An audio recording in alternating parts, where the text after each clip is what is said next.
Hello, everyone. Welcome to the second day of Korea-U.S. Policy Dialogue on Political Polarization. For those of you who couldn't join yesterday, again, my name is Grace Kim, and I'm a program coordinator of KDI School's International Cooperation Team. Welcome. We're great to have our invited speakers and experts back from yesterday. Thank you for joining us again. And just to recap our audience watching the YouTube live streaming today, we have Professor Bonica from Stanford, Dr. Bisbee and Professor McCarthy from Princeton, Professor Yu from NYU, Professor Lee and Professor Im from KDI School, Professor Chung from Inha University, Professor Che from Sangmyeong University, and Professor Han from Seoul National University. Thank you again for joining. We're about to begin our session 3 of the event on political economy polarization. If you're watching this online and have questions or comments, please post them on YouTube live chat room and we'll get back to you during the Q&A session. Now I would like to turn over to the session moderator, Professor Im Won-hyuk from KDI School. Thank you. Thank you for the introduction.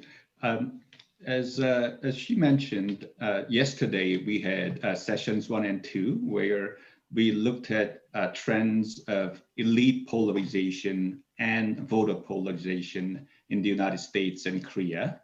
And we looked at some institutional features, similarities and differences in the political system of the two countries to figure out what impact these similarities and differences might have on the polarization trends.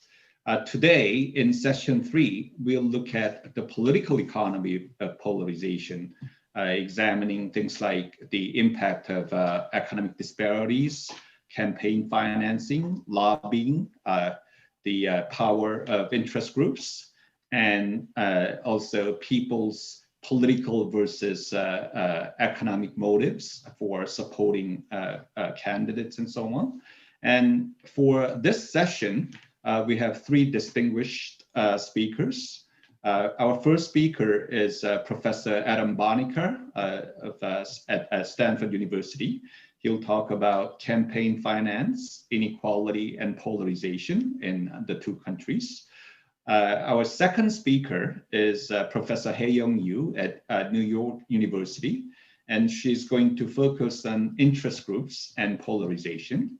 And finally, our third speaker is Professor Seun Chung at Inha University, and she'll examine redistribution policy, economic incentives, and social preferences through experiments. The same as yesterday's sessions, each speaker will have 15 minutes, and the presentations will be followed by Q&A and discussion. And without further ado, I'd like to invite our first speaker, Professor Bonica. Thanks for the introduction. Let me just share my screen here.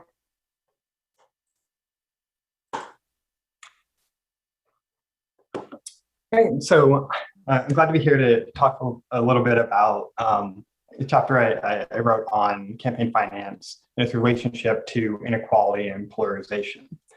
I'm going to start out with showing a somewhat iconic figure from actually Professor McCarty's work with Howard Rosenthal and Keith Poole. I have extended this figure with another 10 years of data. But what it is showing is 2 corresponding trends that seem to be related, although the relationship is very complicated in how we sort of think about it.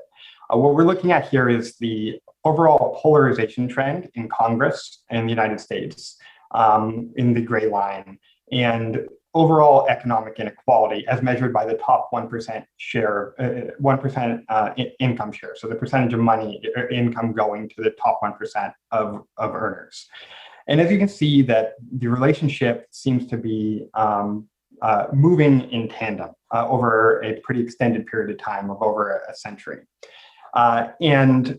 The sort of correlation between these trends has only increased in the last decade when you add additional data.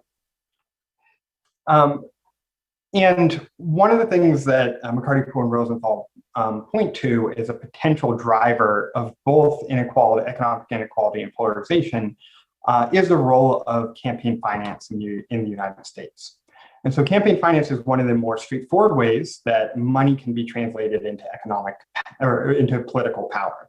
And in doing so, if there are unequal distributions of wealth, which is very much the case in pretty much every country, especially the United States, there's going to be an unequal translation of that economic power into political power. So economic inequality and political inequality in that sense become very linked. We have a lot of evidence, although much of it is not clearly causal or rigorously studied because of data limitations and also really strong incentives by those who are giving money and receiving money not to have these relationships out in the open. But we do have a good sense that wealthy donors are influencing policy, and they're able to buy access to politicians in ways that allow them to promote their own preferred policy proposals. And this is something that has been documented by Hacker and Pearson. There are a lot of journalistic accounts that this is likely happening at a pretty sizable scale. Now, in the United States, and I'll compare the US to Korea on the sense in a little bit, one of the defining features of campaign finance is that there is a very lax set of regulations on how political spending works. Much of what's going on the flip side is very transparent in terms of donations and transactions that are being given. So there's a very strong disclosure regime, but what you can do with your money, although there are regulations on it, is relatively lax to what we see in other advanced democracies. So the notion that someone in another advanced democracy could go and spend $100 million on a campaign is just a little more far-fetched, where it happens every election cycle, pretty much in the United States. And so one of the things that is useful to sort of as a starting point is to look at the United States and Korea in comparison on measures of inequality and sort of performance of democracy against other advanced democracies. So what this graph is showing is out of a set of 27 OECD nations, for which there is data on these different measures. You can sort of compare how the U.S. and South Korea are performing relative to their peer nations. And there's something you see a pattern emerge here. Typically, so if we start with one of the more commonly used metrics of inequality, which is a top 1% share of income, you can see that Korea is a little above the average of OECD nations, but the United States is this dramatic outlier, where over 20% of income is going to the top 1%, compared to about 12% in Korea. If we move down to average CEO to worker pay, another metric of sort of the economic power as it relates to management versus workers, Korea performs in terms of a measure of inequality, performs much better than the United States. The ratio, the CEO to worker ratio in Korea is about 60 times. So CEOs make about 60 times what the average worker makes.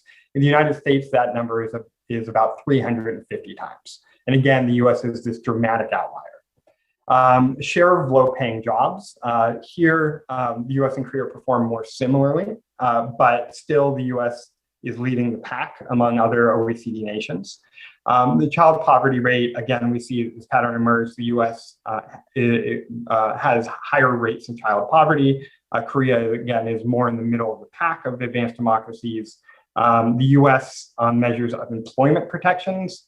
So this is so labor unions and basically the difficulty of firing an employee for a variety of reasons and the types of collective bargaining that they can engage in. Korea tends to have much stronger employment protections than the United States. Again, the United States, which lags far behind other advanced democracies.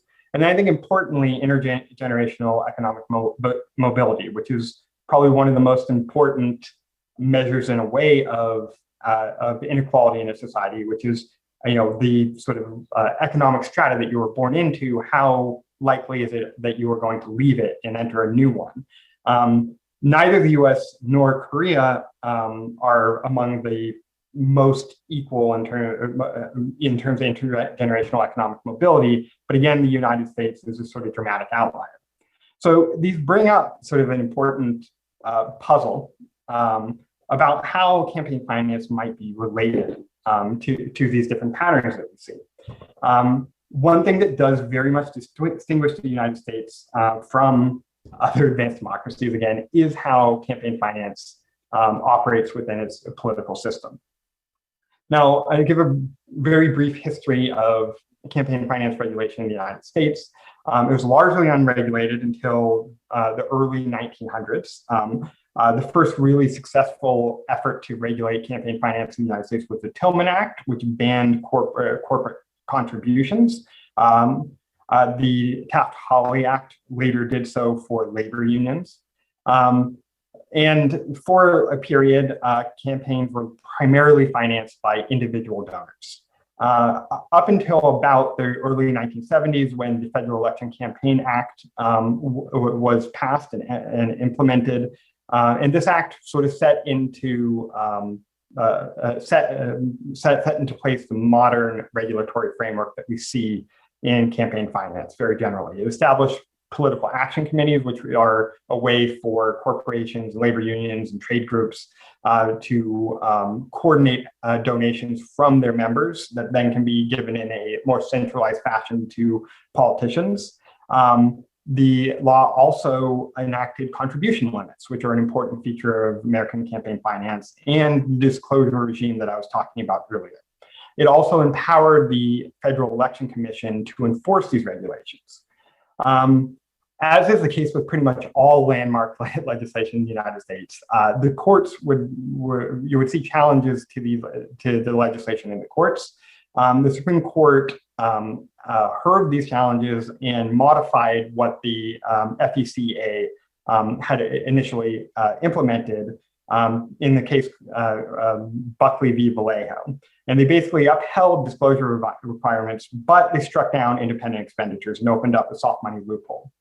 There were somewhat important reforms that were made by Congress in the early 2000s through the Bipartisan Campaign Reform Act, which attempted to rein in a number of independent expenditures that had been opened up through the Buckley v. Vallejo opinion.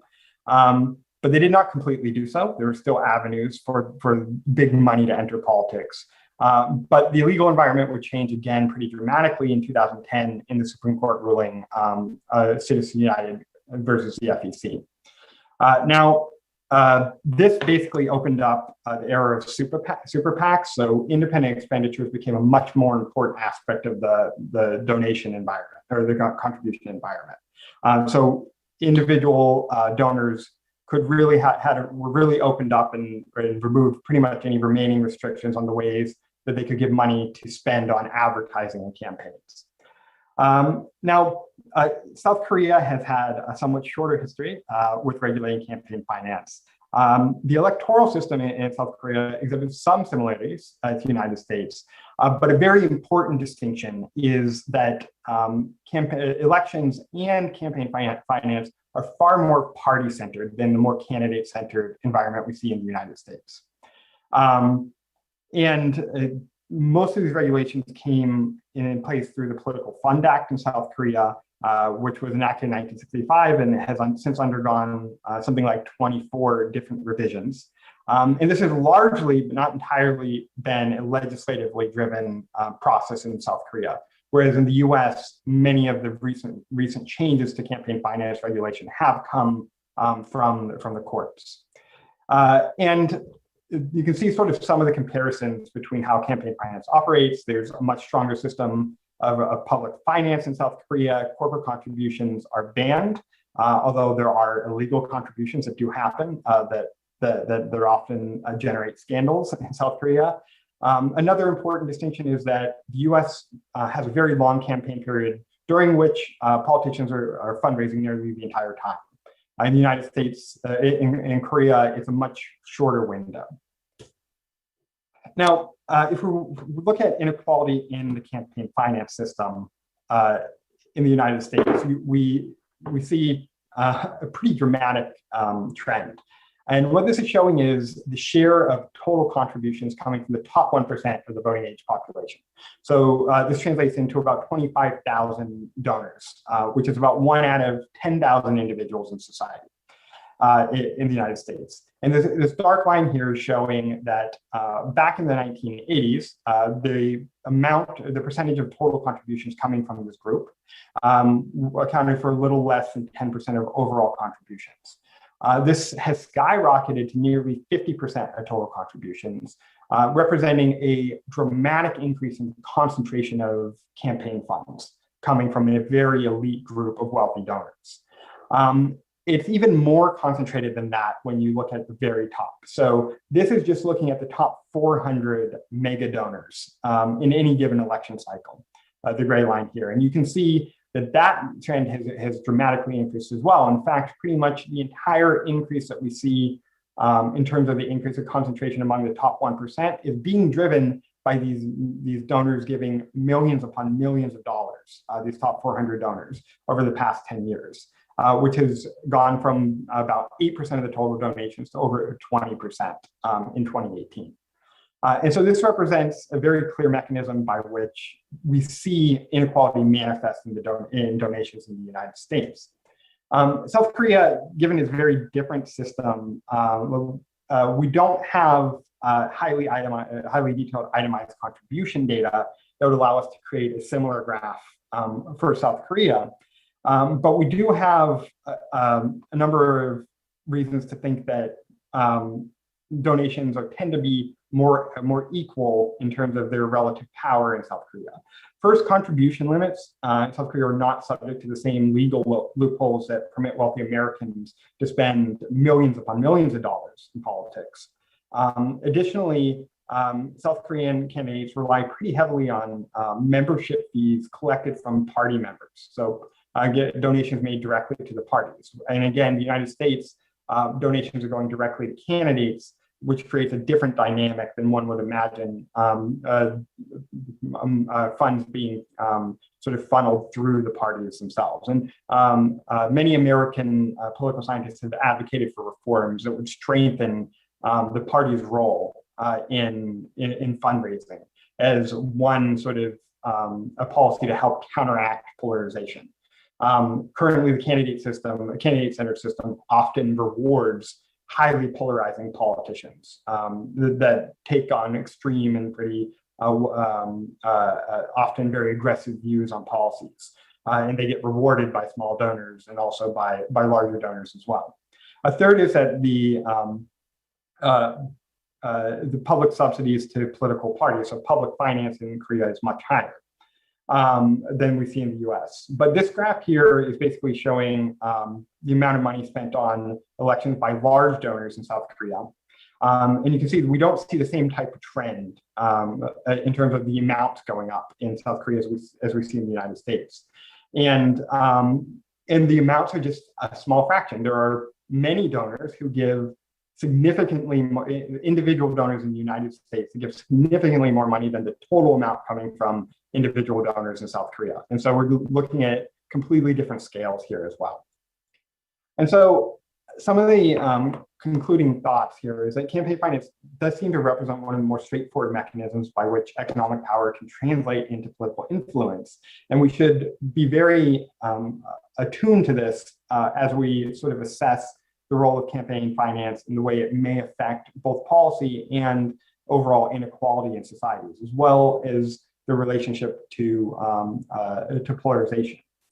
Right. And one thing that seems to be a takeaway here is that South Korea's much stricter regulations on large donations have probably prevented the same type of economic concentration in campaign contributions that we've seen among the wealthy in the US.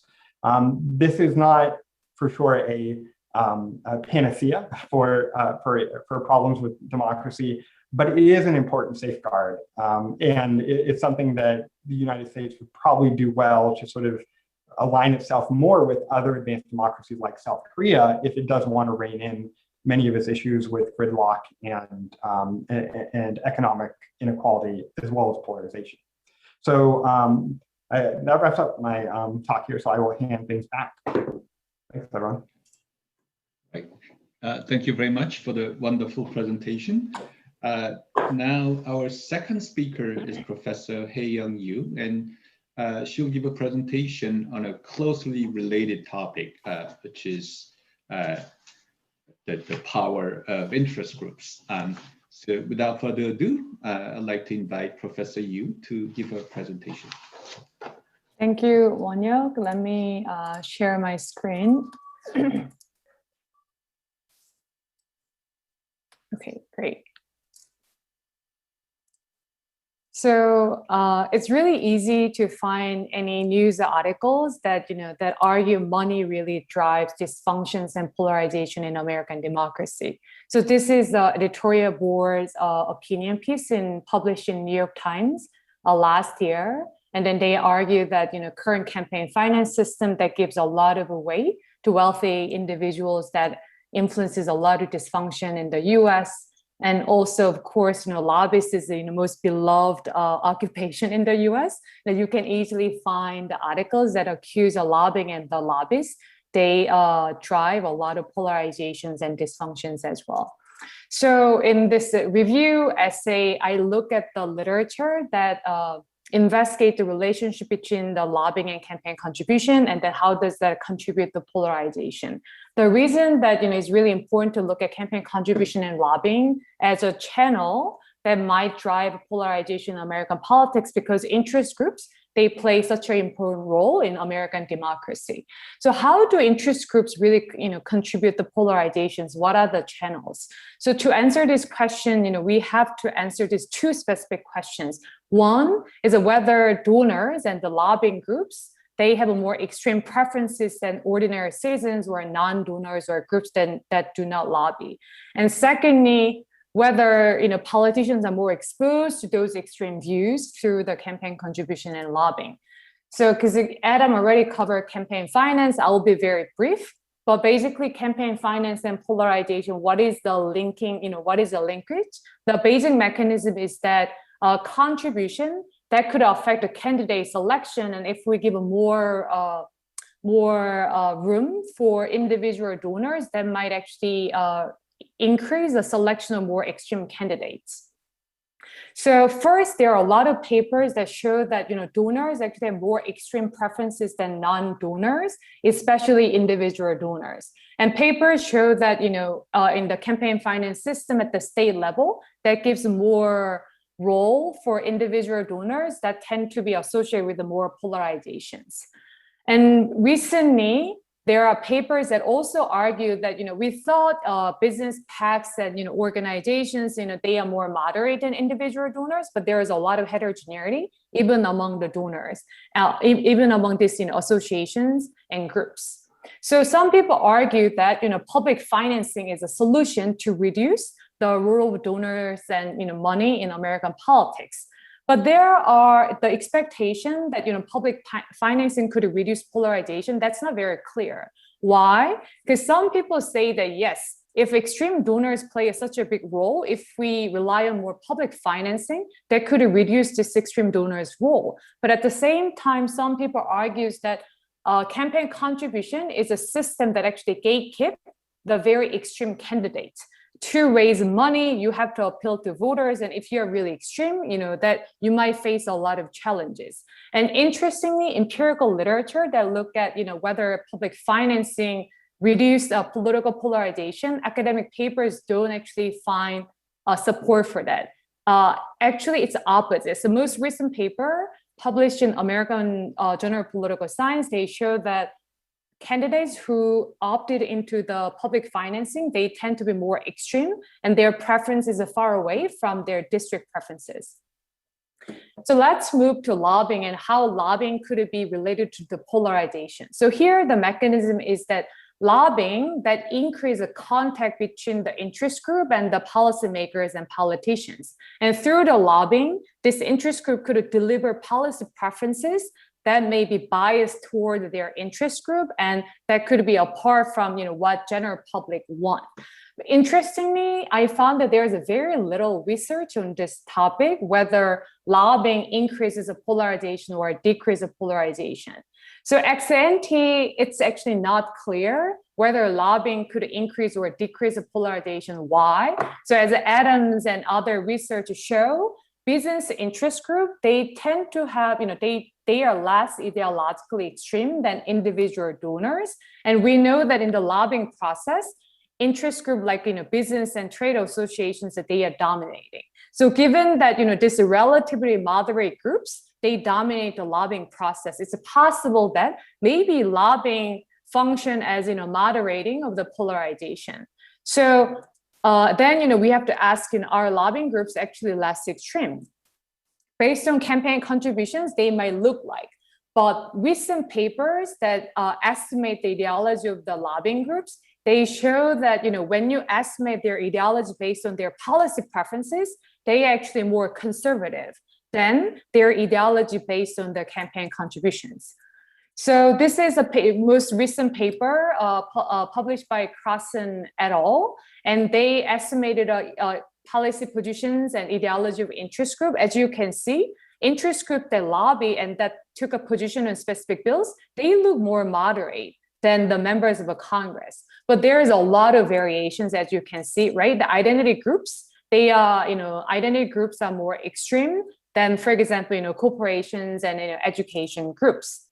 And then they show that groups that are actually more active in politics, not just they lobbying, but they make a lot of campaign contributions and they took positions on a lot of bills, they tend to be more conservative than the average lobbying groups.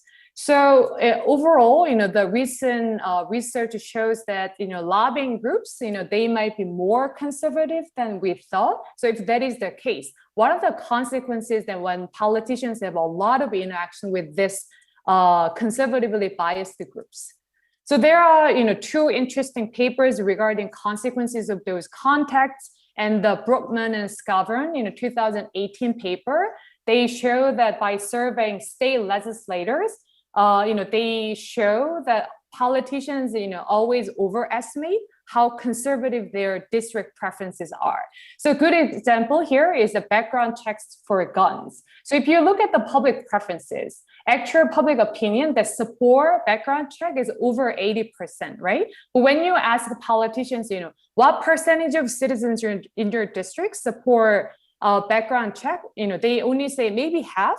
So you see that there is a huge gap, and this shows that there is a conservative bias in terms of politicians' perception about what voters want. This might be correlated with what types of voters and groups that politicians interact. And you see this kind of misperception, observed not only by the politicians, but also congressional staffers. So Hertel Fernandez et al. And his co-authors, they surveyed congressional staffers, and they found that there's huge misperception. So for example, if you look at the repeal Obamacare, so the y-axis is public opinion. So across whether that's a Democratic blue dots district or the Republican district, on average, I think half of the population they support repealing the ACA, half refuse it, right? But the perception among the staffers, which is indicated in the x-axis, you see that Democratic staffers, they always overestimate how liberal the district preferences are, and then you see the reverse in the Republican staffers. So I will move to Korean side. So as Adam said, campaign finance in Korea is highly regulated, and there is a lot of regulations in terms of how much candidates could raise and how much individual donors could make.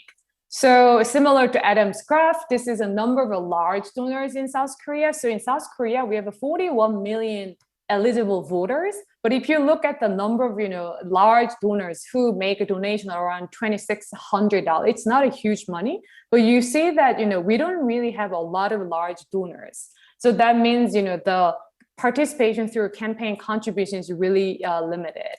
How about lobbying in South Korea? So lobbying is illegal. So your interest or interest group that they cannot be represented by the third party. So you cannot pay somebody or a company to represent your interest.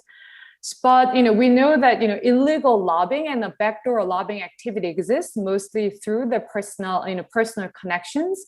And business groups, big companies in Korea, they hire revolving door as their employees because this is allowed. You can have a government relations division within your company, and then you can do lobbying kind of business through your in-house lobbyist. So in Korea, there has been an attempt to legalize lobbying in the past, but public's perception of lobbying is a very negative, and they equalize the lobbying as a bribery. So that has been a lot of obstacle, and a lot of reforms that took in Korea. Their focus is mostly preventing corruption and bribery, without considering other dimensions. For example, we know that if there is more communication between interest group and politicians, that could improve the quality of information provision, so that could also lead to better legislation. But those kind of discussions has been omitted in the public discourse. So what's left? If lobbying is illegal and the campaign contribution is really limited, how do voters and groups make their voices in the political system? So I like to define, Korean politics as petition politics. So especially the law that passed in 2016 that further prohibited the contact between individual groups and policymakers. So public and groups, they use a petition as a way to express their opinions. And so who are making those petitions? I think, often politicians look at these petitions and comment in online portal news website. But I would argue that, those who make a petition or those who leave the comments on online portals, they often have more extreme views. So in that regard, limiting campaign contribution and lobbying, I'm not sure whether that actually limit the, exposure of a politician to the more extreme views. So before, I'm in New York now, but before I came back to New York, I spent my sabbatical in Korea, and so I did my public service. I was on TV to introduce what's lobbying. So here, this is a lobby, and then I introduced how lobbying works in the U.S. and I tried to make a case that maybe this is good time to think about legalize lobbying, so that we can think about trade-offs in terms of what lobbying could bring to our politics. But based on the viewers' comments, I could see that public's perception was a very negative, and they commented that this Americanized professor, she tried to import American polarization to Korean politics. So I think we have a long way to go in terms of thinking about the trade-off, the channels like lobbying, whether that could really increase, the information provision or distort political, system more. So I will stop here. Right, thank you. Our last speaker for this session is Professor Seun Chung. She'll focus on academic experiments she did with some participants. So Professor Chung.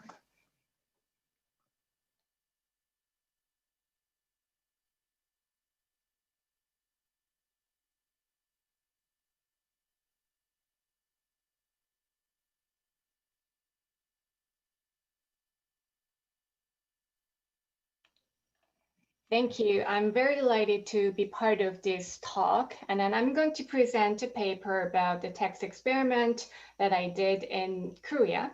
And it's about redistribution policy, economic incentives, and social preference.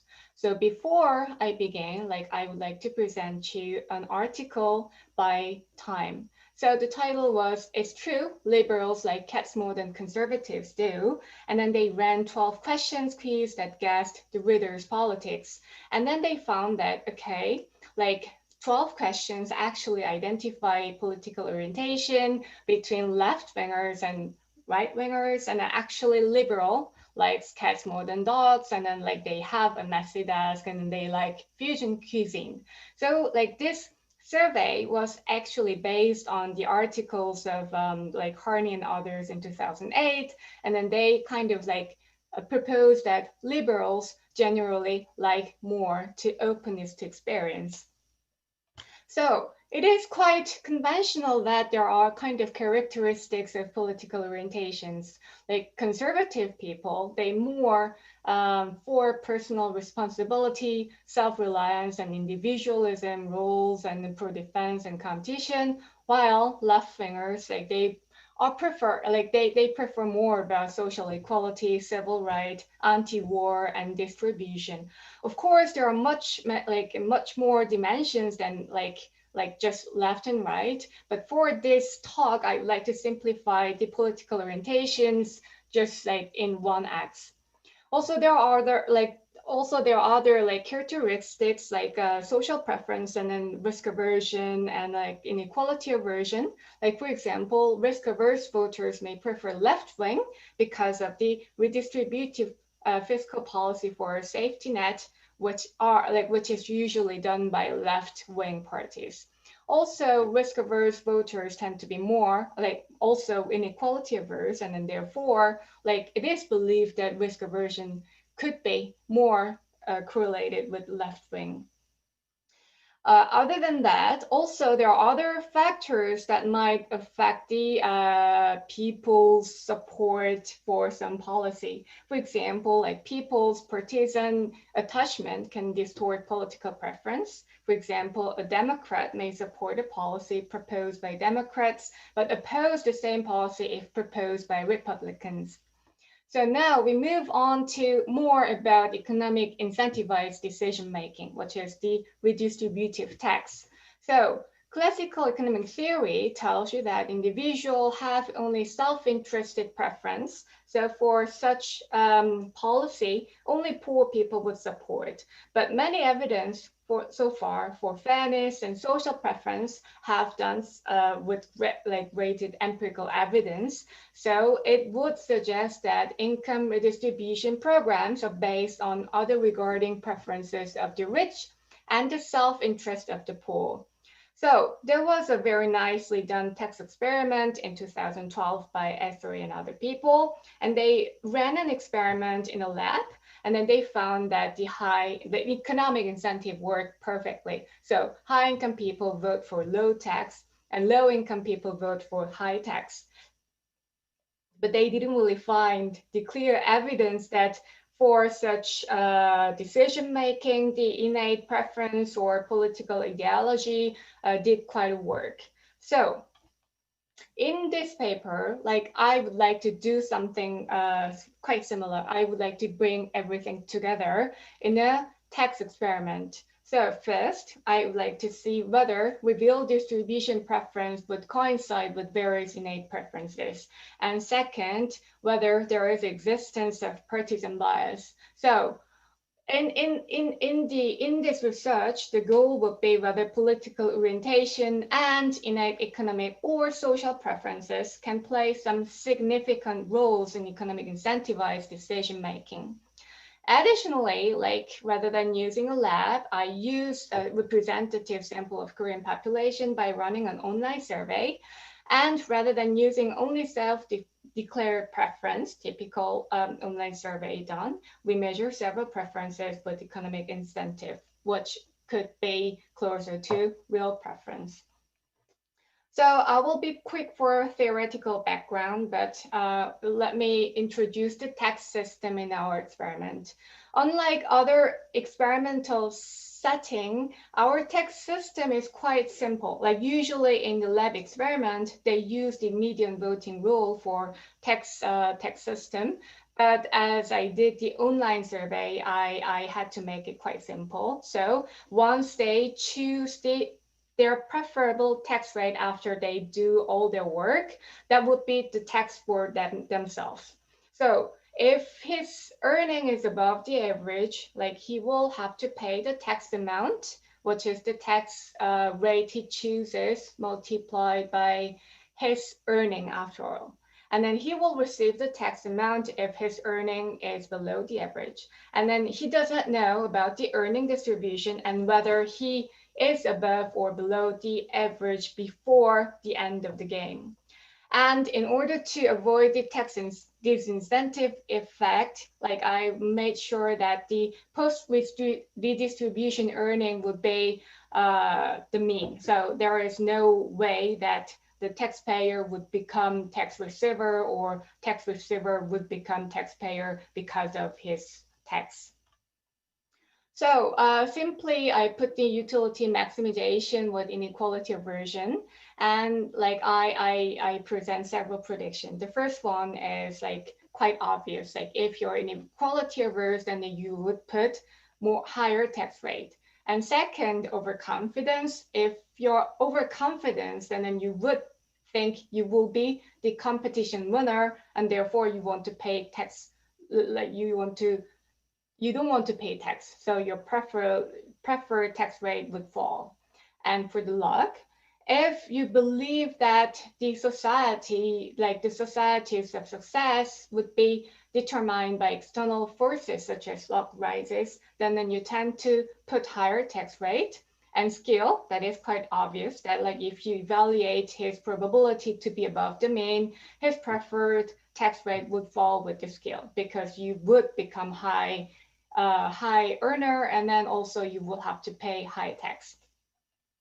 And the interesting things comes with risk preference. Unlike the literature saying that risk-averse voters may prefer like left wing because of the redistributive safety net, but in my experiment, like maybe economic incentive is too big for risk voters. So basically, if you pay higher tax, then your variance of your income will be higher. So risk-averse voters do not like the higher variance of income. So in this case, if you're risk-averse, then you might like tend to like lower tax rate. So with this series of prediction, like I would like to present my experiment. So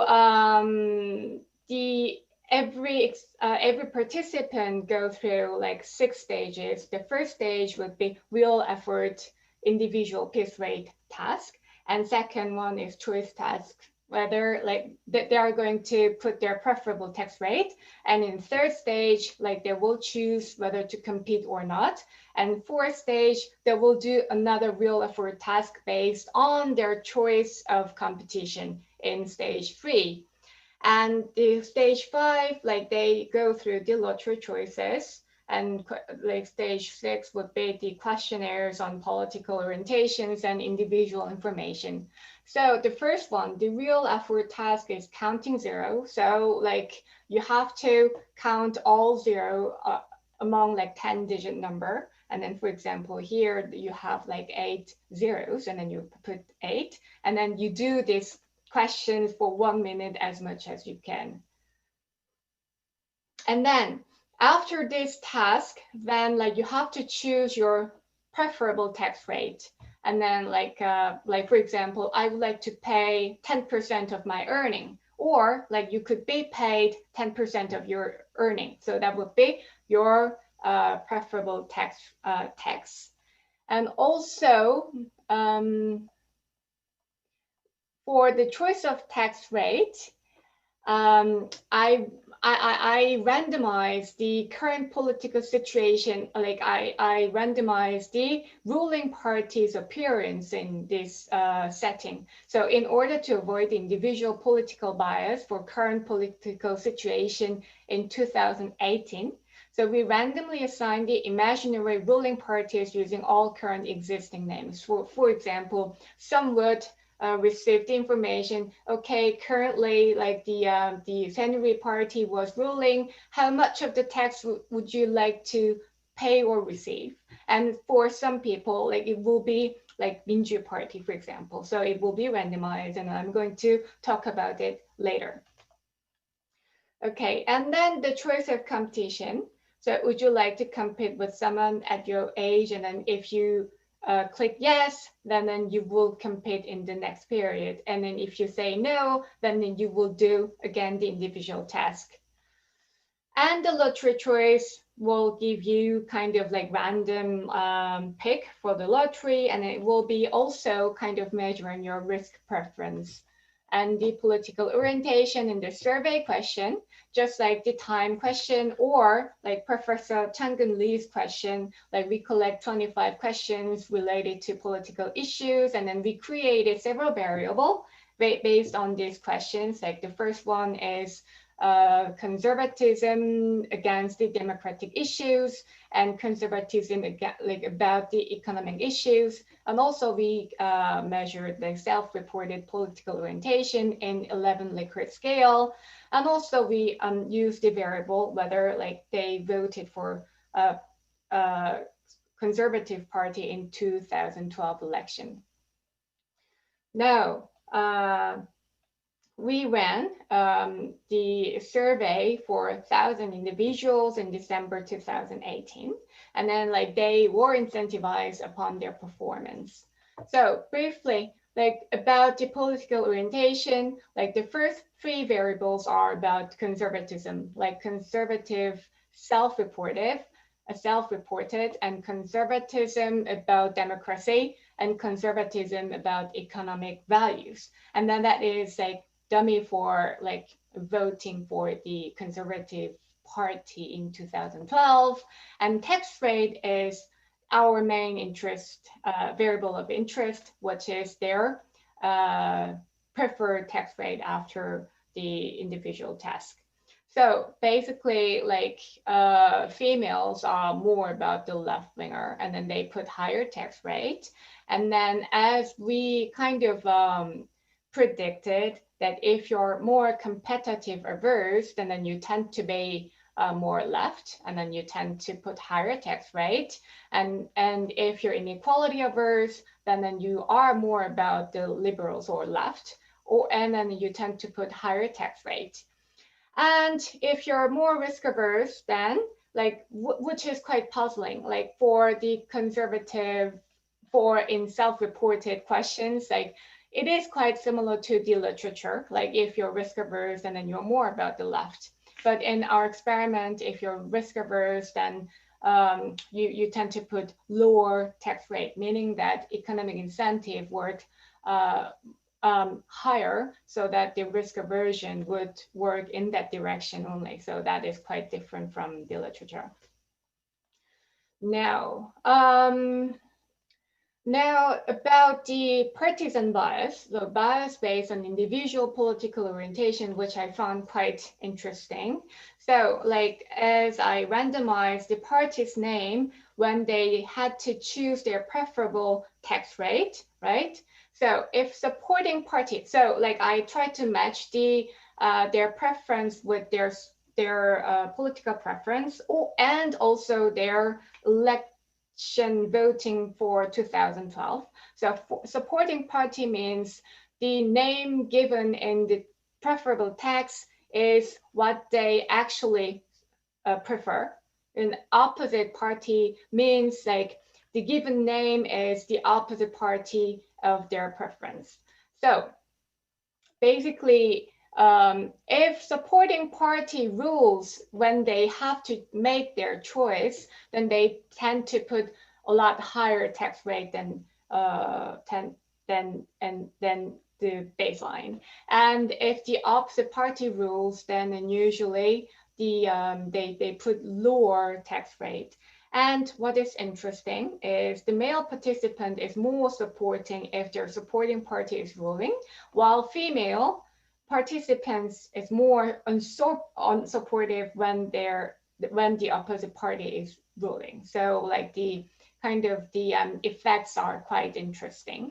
And if we look at based on their parties, so party participants who are for the left have larger variance and preferred tax depending on which party rules. So supporting party rules, then left tend to put a lot higher tax rate than the other parties. But also it happens too for the opposite party rules that left party tend to put a lot lower the tax rate than the right party when the opposite party rules. So this is quite interesting because yesterday, Chang-Gun Lee's presentation, he mentioned that the conservative parties are more they are kind of more affected, like their antipathy is stronger for the conservatives. But in my experience, in my experiment, maybe left parties are kind of acting more actively for this their opposite party rules. So more supportive for the supporting party and more unsupportive for the opposite party, which is quite interesting here. So the theoretical background, like predictions, are kind of confirmed, and all the preferences are quite correlated. And this is not the only innate preference matters in this sense. Depending on which party is executing the tax policy, preferred tax rate may vary. And then this is larger for the left quarter, which I found quite interesting. And then thank you. That's all for my presentation. All right. Thank you very much. It was a very fascinating presentation. Before I go to the discussion and question and answer session, I'd like to abuse my prerogative as a chair of this session and ask one question each to the presenters. For Adam's presentation, you showed the graph, comparing the top 1% income share versus degree of polarization. That's the first graph you showed. And the pattern since the 1970s is quite familiar. And there it seems top 1% income share appears to lag polarization, degree of polarization. And the usual story I hear is that, political realignment in the United States after the civil rights legislation in the mid-1960s, combined with neoliberal takeover of the Republican Party and conservative inclination of the Supreme Court that put more weight on freedom of speech than the danger of plutocracy, contributed to polarization first, and then when the Republican Party especially was in power, they used policies to exacerbate economic inequality. So that story I'm familiar with. But what I was surprised by was the fact that in the first half of the 20th century, it seems like top 1% share leads rather than lags polarization. I don't know whether you feel the same way. So I don't know why that would be the case in the first half of the 20th century and why the relationship flips since the 1970s or so. So that'll be my question to you. For Professor Yu's presentation, Hae-young's presentation, I was somewhat puzzled by the result on the result on the misperception due to supposedly more contact with lobbying groups. So as you showed, compared with the real voters, constituents' views on, say, gun control or Obamacare and so on, the staffers, politicians seem to have more extreme views, perhaps affected by lobbying groups, right? But it's puzzling to me in this sense. For gun control, there's a pro-gun lobby, right? But there may also be a gun violence victims group as well, okay? And even though they may not have as much money as the pro-gun lobby, they may be passionately devoted to the cause of gun violence prevention, right? And unless the lobbying groups contact politicians in a systematically biased way, right? They should give their own views and try to affect the perception of the politicians and their staffers on these issues, right? So, I mean, unless for instance, pro-gun groups contact Republicans, and say gun violence victims groups contact Democrats only, right? The perception versus the actual reality on the ground should not be that different, it seems to me, at least in principle. So I don't know what's driving this result. And finally, for Professor Chung's presentation, I was fascinated by the last result. Okay, you're basically saying, even without having to specify the use of tax revenue, where it is spent, voters tend to have a higher preferred tax rate when the party they support is in power, right? That I can kind of understand as a grouping effect, but I don't know why there's a gender difference. That aspect of the result really puzzles me. In addition, I don't see why the left would have a different kind of result from the right on that preference as well. So wonder what your thoughts are on that result. So could we start with Adam on the question I raised? Yeah, of course. Thanks for the question. This is probably something that Nolan could also weigh in on. And looking at the graph, the leg does look like it may have a little bit different characteristics. I probably wouldn't personally read as much into that, only because this is like a very macro relationship where there are a lot of other factors going into it. But at the same time, it also could be the case that the way in which, so when polarization is going down, there may be a longer leg for economic inequality to respond. Whereas when polarization is going up, there may be a different relationship in terms of that direction, I could imagine. But the other thing that I think is important to sort of note about this is not just conservative policies that are driving this, is also the lack of legislative response to a lot of things that are going on in the economy. So the gridlock that's being caused by that polarization that we observe makes it very difficult to regulate big tech, to regulate many aspects of the economy that are driving polarization. Automation is the next upcoming thing that Congress probably is not going to be able to legislate unless something happens in terms of the institutional arrangements that prevents polarization from stopping any new regulatory frameworks that might counteract it. Right. But I mean, in the first half of the 20th century, there was some convergence on economic policy, and I mean, one of the big impact policy was taxation, right? So I don't know whether when the degree of polarization goes down, top 1% share has sort of a leading relationship, and when it goes up, maybe it's a lagging relationship. But it's kind of puzzling why that would have to be the case. So that's why I raised the question. Okay. Okay.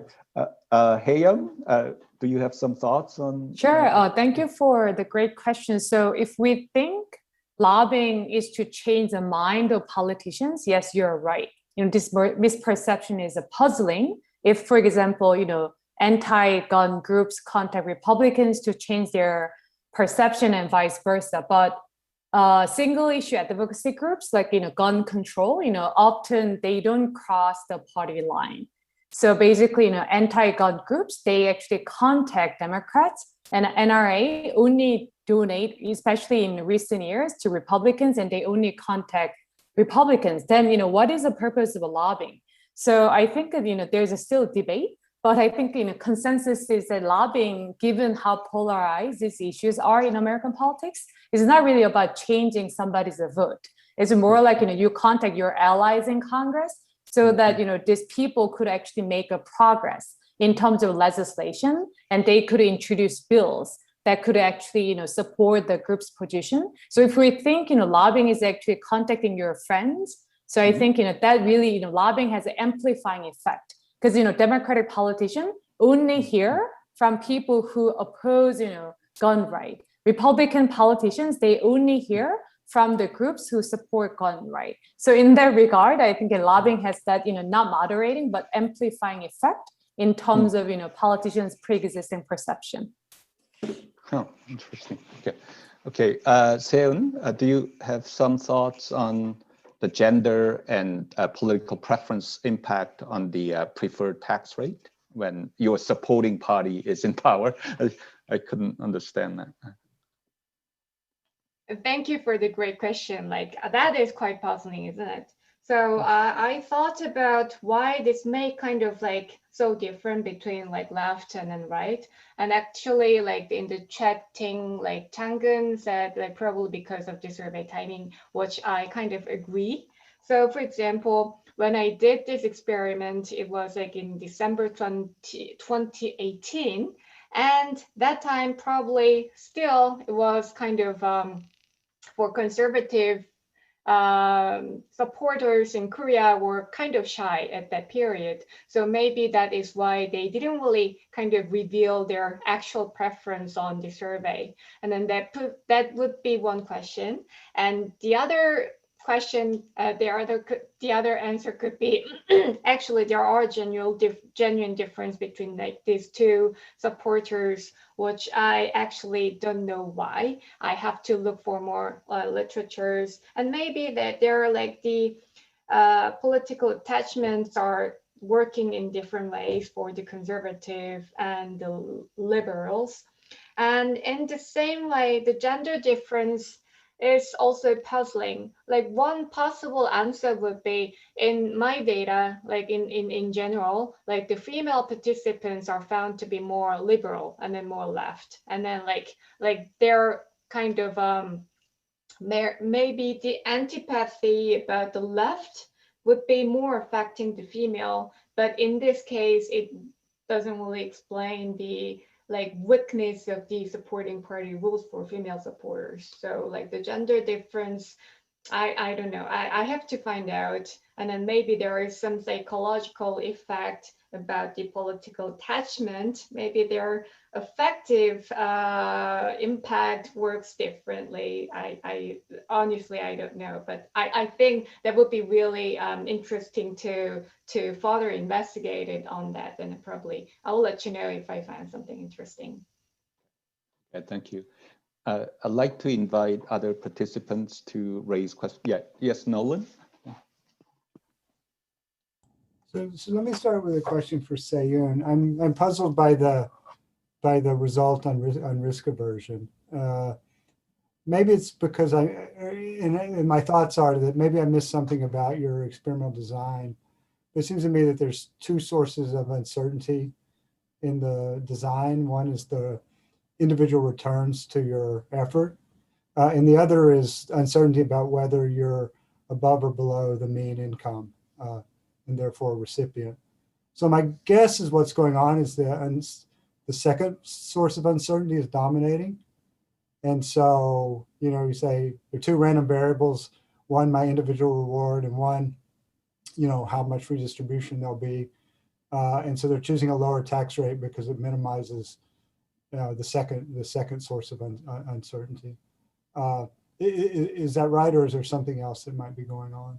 No, I think you're absolutely right. In risk aversion, I think like there are different channels which have like the opposite direction. But in that case, like the latter overcome like the outweigh the first one. So I found kind of like puzzling and different results from the literature. Yeah. Any other questions for the presenters? Well, we have a couple of questions from the chat room. The first one is this.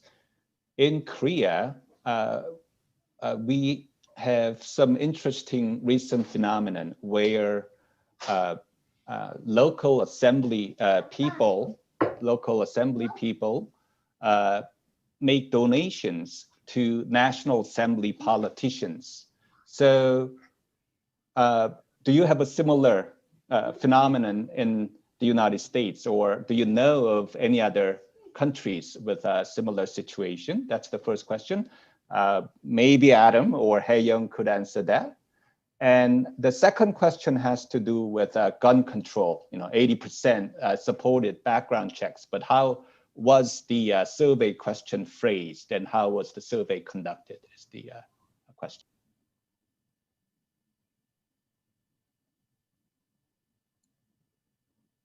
So maybe I can answer the second question. So it's just, straightforward.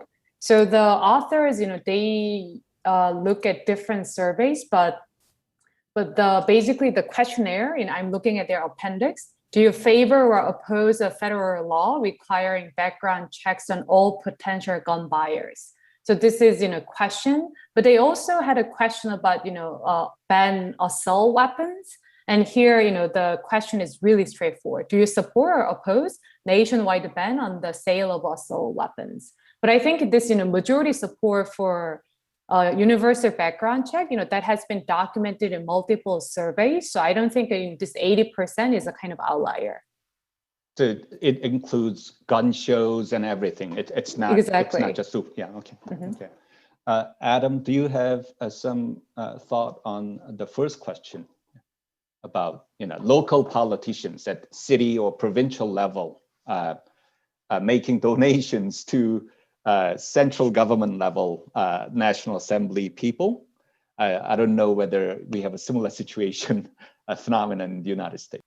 And you do see it. So the majority of people who run and are elected to local office are also active in donating to federal politics. And so, there are clear networks. And one of the ways that you can sort of contextualize what's going on in American politics is like these campaign finance networks. Everyone who runs for office needs to raise money. And so they're all raising and giving money to each other because it's all part of this one large network, and sort of ties together all these different federal levels of American politics in one big web. And so very much so, like, I think that this system of campaign finance in the US actually brings politicians at these different levels closer together in a way. But is it a bribe, basically, when local politicians provide money to federal politicians? I think generally not. I wouldn't rule out that does happen on rare occasions, but mostly it's through legitimate means where like it's more about networking and supporting other politicians than it's about something that looks like a bribe. Yes, Nolan?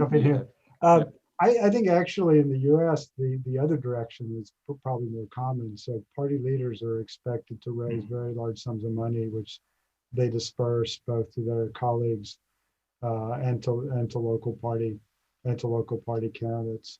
So there's a lot of work on this, arguing that, it's become a really important component of leadership elections to see who can raise the most money, and disperse it to allies. So I don't think it's as a bribe. I think it's just kind of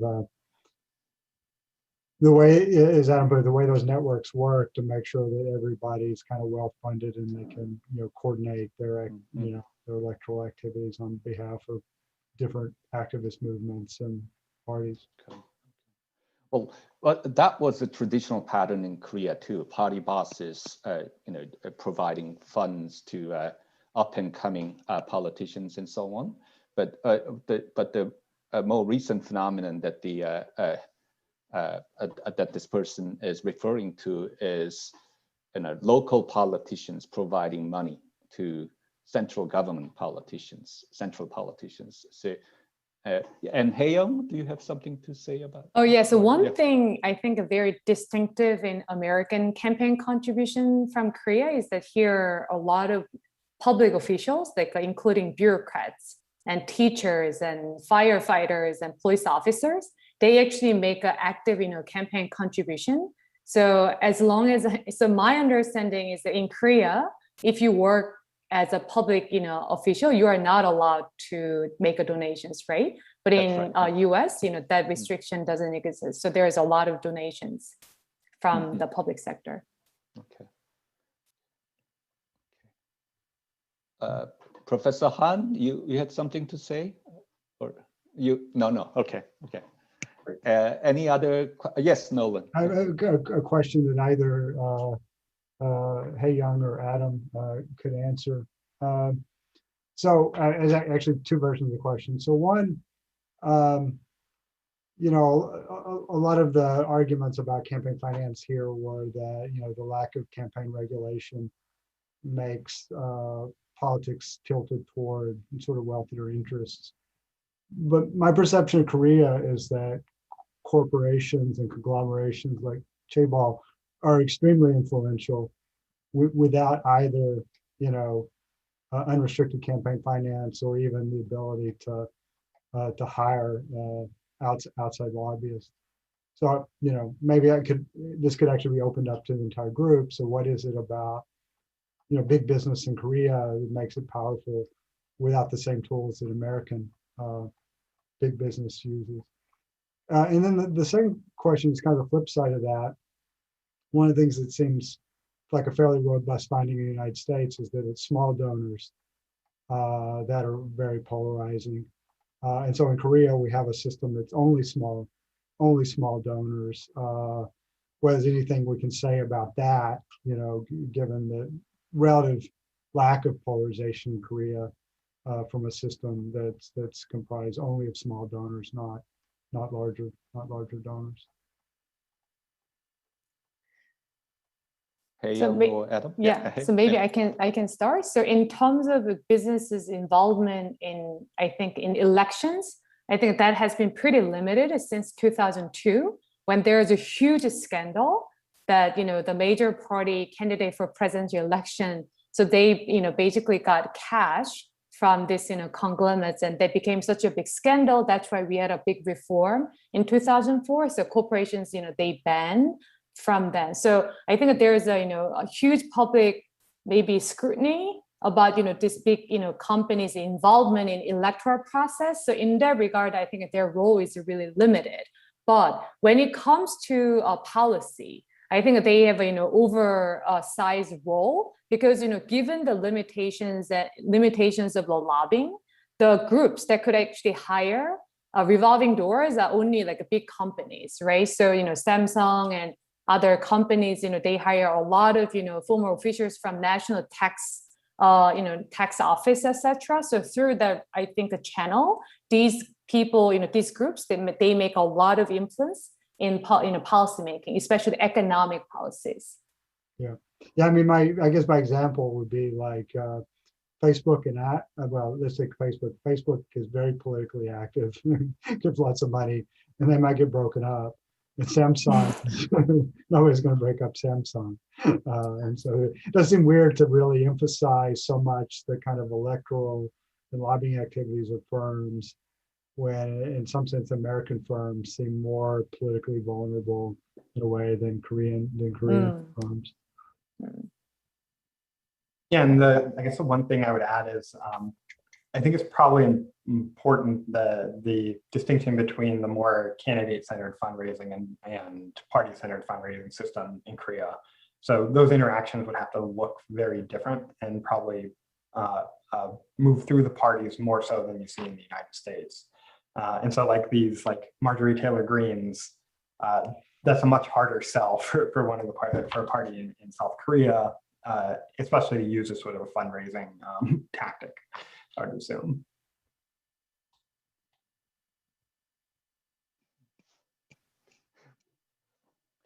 I have one question that is, I mean, at least in principle, there could be some centrist individual, rich individual who believes that center should hold, American system should not be any further polarized and so on, and nothing prevents him or her from making huge contributions, right? But as Hae-young mentioned, if you look at individual donors, they tend to have more extreme preferences. Why is that? Because, I mean, if we go back to, say, the beginning of the 20th century, when people like Robert Brookings was setting up a think tank, right? wasn't necessarily the case. These were rich people with extreme views, right? But rather, yes, they were concerned about communism and all that, but at least they had sort of moderate views, and they pushed their agenda by setting up universities, foundations, and think tanks. So why is it that these days individual donors tend to have more extreme views? Just so maybe Adam, Adam is the one, person who showed us individuals are more extreme than text. But so I actually have similar questions. So is this because it's Adam? Do you think it's possible that the way we estimate this ideology, that comes from which candidate these donors are donating, and then if over time the set of politicians running for office has been, they become more extreme. So even though individuals, they hold a pretty moderate view and their view hasn't changed a lot, but because of set of choices we are given, politicians, they become more extreme. So that's why maybe over time, individual donors look more extreme. Because they are moderate, but there's no moderate candidate, running, so that you are either choosing, Democrat or Republican. So maybe. Yeah. So you see this play out in a few ways. So there are, like, you put your finger on a number of like measurement limitations that if you only have the patterns of donations, you can only see what the choice space is of potential politicians. Where we do see this play out is in partisan primaries, where especially on the Republican side, you see traditional, like, pro-business candidates facing off of very far right-wing populists in a lot of cases. And these traditional pro-business Republicans are getting a lot more money from large donors, and the small donors are pouring money into their challengers.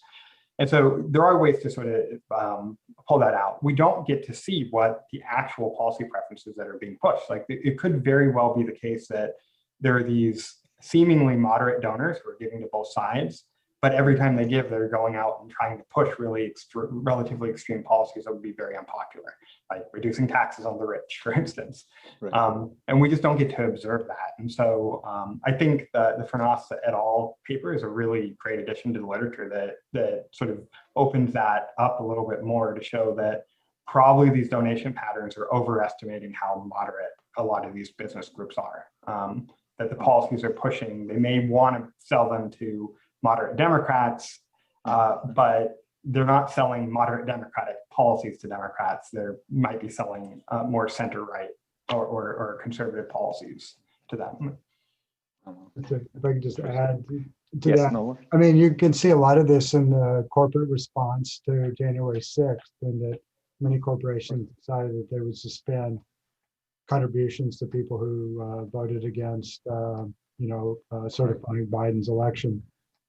Many of them have reneged already because, it's just not their policy preferences that kind of support exclusively Democrats. They need to support Republicans in order to implement their policy preferences. So even if they want to take kind of a moderate center must hold position, on preserving democracy of all things, they have a hard time doing it, given that they need to maintain support from Republicans to implement their policy agenda. So it's more like portfolio investment of okay. Oh, I'm afraid we ran out of time, but those were three wonderful, rich presentations, and I think we also had good discussion. So thank you for the presenters. We'll take a 10-minute break and start at 10:35 or 21:35 with the fourth session. So thank you. Thank you all for your great presentation and your insights. We'll resume our session at 10:35. Thank you.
Hello, everyone. We will resume our session.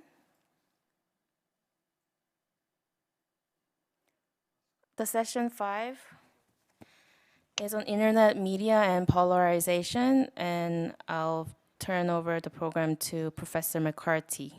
Thank you. Great, thanks. Welcome back for our final panel of the conference. In this panel, we'll talk about internet media and polarization. As the history of the United States shows, it's quite possible to have a political system deeply polarized over a long period of time without the assistance of social media. But it's become very clear over the last few years that social media is playing a tremendous role in continuing polarization and making it worse and perhaps more pernicious than before. Usually we think about this in terms of its effects on voters and citizens. But one issue that is not discussed in the papers, but we might come back to, is the extent to which social media is actually polarizing the elites, as we see a pattern in which those politicians who are most adept at using and abusing social media have become much more successful, in recent years. But to kick things off, we have two papers. The first paper by Dong-Uk Choi of Samyang University on internet media and opinion polarization, and the second by James Bisbee on supply side polarization, how YouTube's recommendation algorithm pushes people.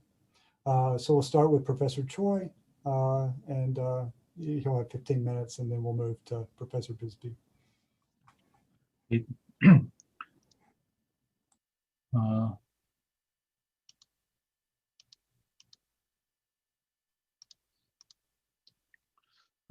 Thank you, Mr. Chairman. I'm Dong Choi from Samyang University, and my presentation is about internet media and opinion polarization. So I'm looking at the effect of media and the mechanism behind it, if there is such an effect. Also, I'm focusing on the Korean case, and I think the news market in Korea has some different characteristics from other countries. So I think it is interesting to compare between Korean case and U.S. Let me start the presentation. So my motivation is this.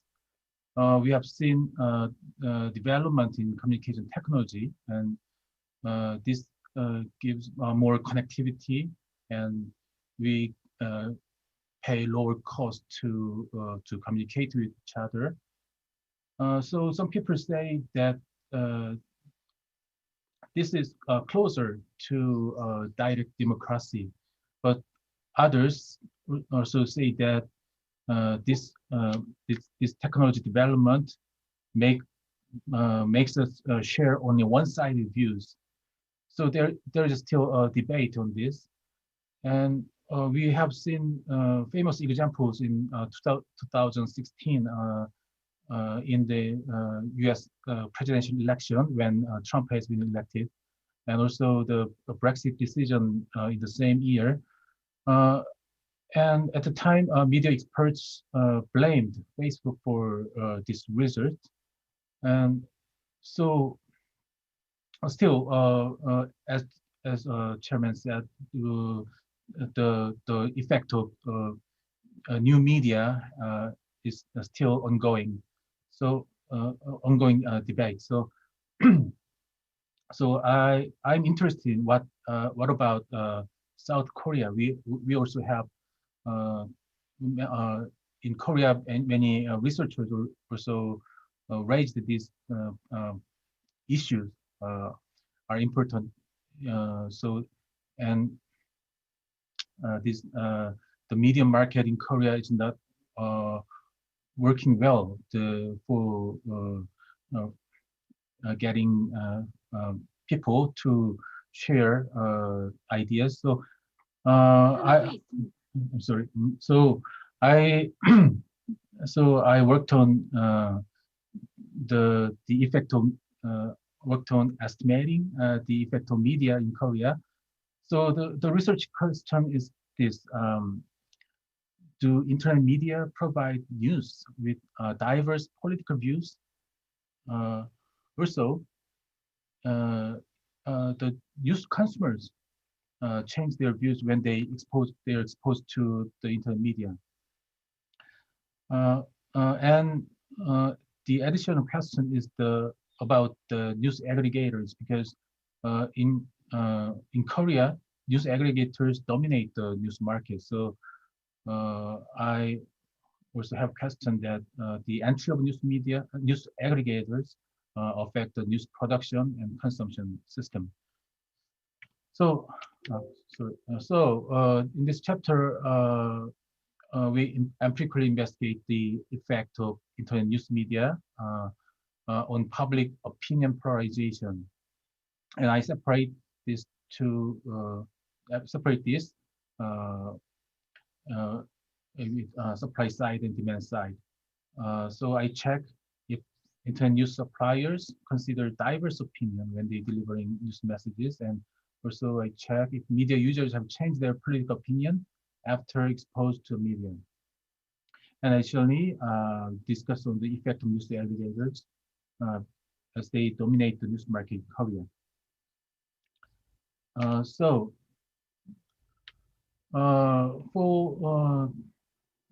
for the supply side of news market, I consider two types of internet media, social networks and internet news. And I generate diversity index on information provision. I select keywords that show explicit political slant from congressional records, in Korean congressional records in 2015. This is the same method used in Genchiko and Shapiro.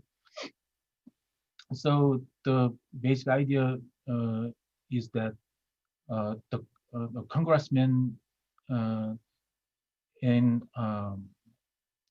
congressmen when they give an official speech, they strategically select keywords to show political differentiation to the rival party's view. So I identify these keywords from the Korean congressional records. Also, I identify these keywords as progressive words and conservative words from the parties parties of speech makers, and the diversity index is generated by the sum of contradictory words over the sum of relevant words. So this is the proportion of words in rival position in the text. So if the index is higher, it means that it gives more information of rival views. So if the message writers give more diverse content, content with more diverse views, then the diversity index gets higher. So that's what I expected. And so I made this index, and from the social media text and internet news text, I applied this index. And so if the level of this index becomes greater, we can think that the text contains a higher level of contradictory information. So the result is that from the social networks and internet news, we found that the diversity level is really low. The number is like 1.2% to 4.4%. I said this is low because for the congressmen, when I use this index to the speech of the congressman, then the number is like more than 10%. So this means that the internet media deliver messages in more extreme manner than the congressmen do. So so I found that in the Korean internet news and social media, they are really we can say that they are really in polarization. That's what I found, and and then the next step is for the effect of media users. So I get data from media panel survey in Korea. They have questions, especially in the year of 2012 and 2016. They have questions about the respondents' political views. And the panels, I made a panel, and the size was 7,300. I used using this data. I checked the people who used a certain type of media. Then they change their political views after that.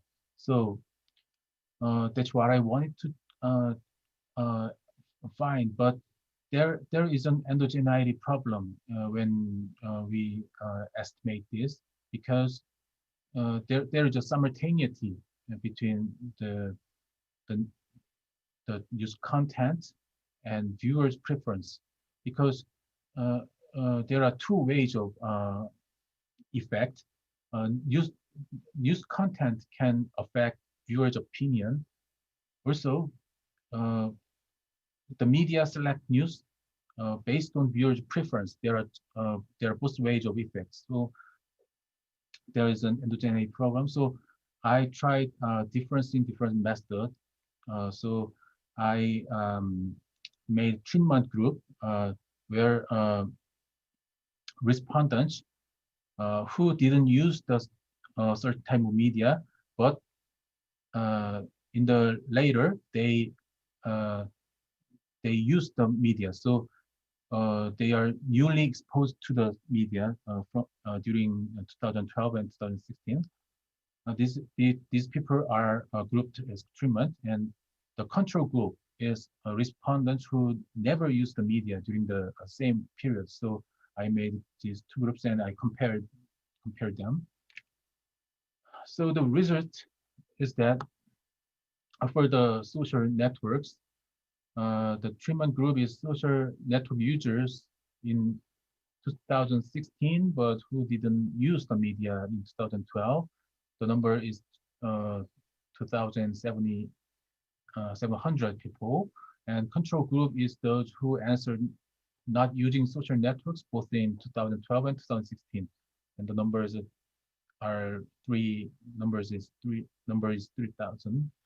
And so the effect on treatment group is significantly estimated to be more progressive. So so the question for the political stance, and they give 5-point answer. So so the number, when the number gets lower, that it means the respondents have progressive views, and the number gets higher, then the respondents have conservative views. So so the estimates, so for the so the estimates, if you see the yellow colored cell, you see um, the minus estimates, means that the treatment group people get changed to progressive. So so for the total sample, we get minus estimates like this. And uh, um, for the print news, because the media panel data didn't separate the offline news and online news, so I couldn't uh, identify only for internet news group, but for both print and internet news media, uh, we found that the treatment group has changed to be more conservative. If you see in the yellow cell, the estimates are significantly positive. So we see that there is a difference between the difference depending on the types of media. But sadly, we couldn't go deeper because um, uh, the media panel data didn't give information on which press companies do you subscribe. So um, I surely there are progressive press company and conservative press companies, but we couldn't identify which one the respondents subscribe. So this is very uh, disappointing, but this is what I can do best with the data. Also, I estimate the same thing with the subgroup. Uh, uh, the group who answered, they they prefer news content. They uh, um, uh, they watch news. Uh, they are interested in news and they watch a lot of times. Usually, uh, yeah, in the daily life. And also, another group is non-news preference group. So, what I found is that the news preference group has lower estimates. The size of estimates is lower than the non-news preference group. So for the social networks, news preference group has a little bit lower estimates than non-news preference group. And also for the print news media, no news preference group has non-significant results. So I interpret this result as news literacy. So um, this implies that news preference group are less affected by the media. So uh,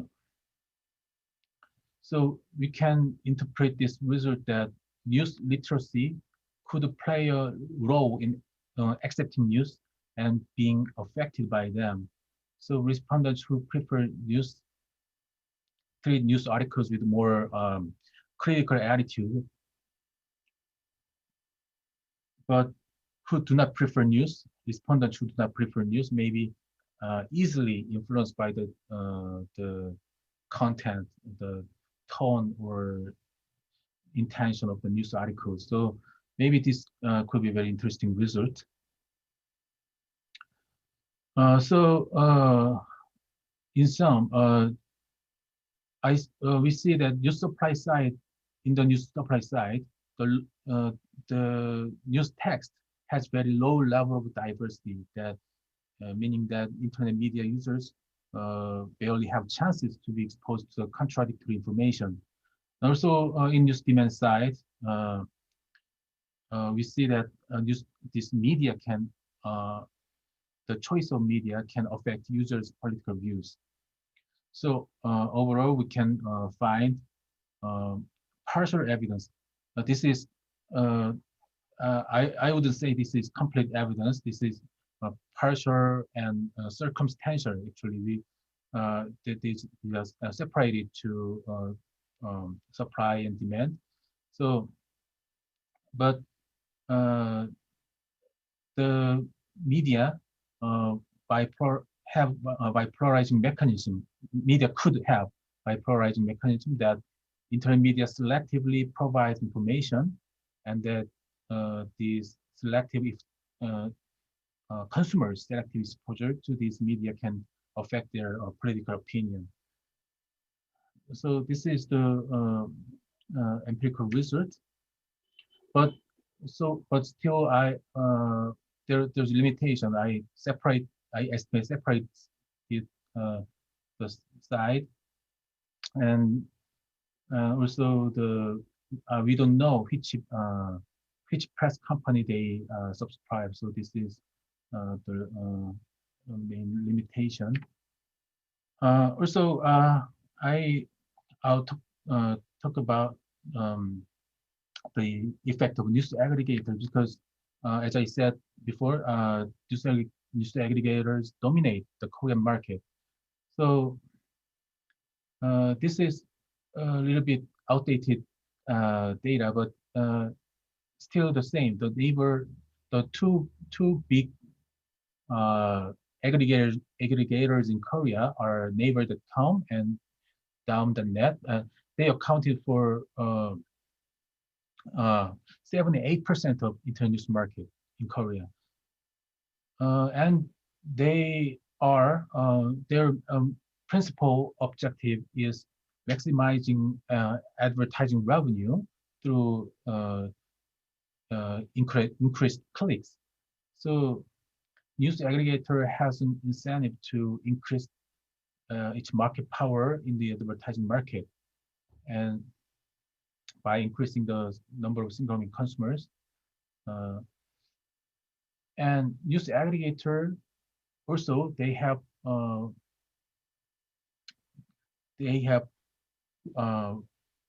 power to control the placement of news. What is important news? What is less important news? So that is really that makes a big problem actually. So because news aggregators are the starting point for most Korean consumer news consumption. I will show the data later. The selection of news has a significant impact on the internet news market. So if all other conditions equal, the political bias in the news is an important factor. Consumer choice of news aggregators. So if these graphs are from Reuters Institute Digital News Report, and you see in the left panel, you see the upper graph is about the proportion that people visit the news company's homepage. So newspaper website. So you see many countries, but the Korea is the last one. So the Korean people doesn't usually not go directly to newspaper website. But if you see the news aggregator the bottom panel, Korea has the highest proportion for using the news aggregator. So this is very specific characteristic of Korean people's consumption behavior. On the left side, right side, sorry. So this is about the preference for news of respondents. So the green bar means the people prefer the news that share the point of view, and the gray bar means the preference for news that has no point of view, and the red bar means the preference for news that challenges your point of view. So if you see if you see the focus on challenging news parts. So it's just 4% for Korean people. So Korean people use mostly news aggregators, and they don't want to get challenging news. So this is really something that is different from other countries. And I think this is really, this could make a problem in terms of public opinion polarization. And recent studies show that, so the general effect of news aggregators, they say that news aggregators can improve the quality of news, because news aggregators select quality articles to attract more readers, and also this could increase the market size. So the newspapers affiliate sending their news to aggregators, they get more profits by using news aggregators. So there were studies on Google News case. So by the entry of Google News makes the market size bigger, and the newspapers get profit from it. That's the result. But what's happening in Korea seems a bit different. Especially the quality of news on the news aggregators are very very low compared to offline newspaper. We see that there are grammatical errors or clickbait and some misinformation. We can see these news on the aggregator. That's the problem. Also, also in terms of quality, the news on Korean news aggregators, they don't deliver news on diverse political views. I show what I show you in the first analysis. The news suppliers selecting the diverse information. So the quality of news is really low in news aggregators in Korea. So we need to wrap up in a. Oh, sorry. Okay, I will finish soon. Yeah. So the entry of news aggregator changed a lot in Korean news production system, and so newspapers to aim at faster production and greater quantity of news articles, and also this causes lower investment for quality per article. This is the problem. Okay, so this is a problem here. So the dominance of news aggregators in Korea affect news production system and news readers' behavior, and we see the decline in news quality. And we see that consumers do not select news with challenging views. So I see that the possibility of polarization here. But this is my ongoing research. I didn't go further, but I think this is really interesting questions. Okay, I will thank you for listening. I'll finish now. Okay. Oh, great, thank you. Okay, Jim Bisbee.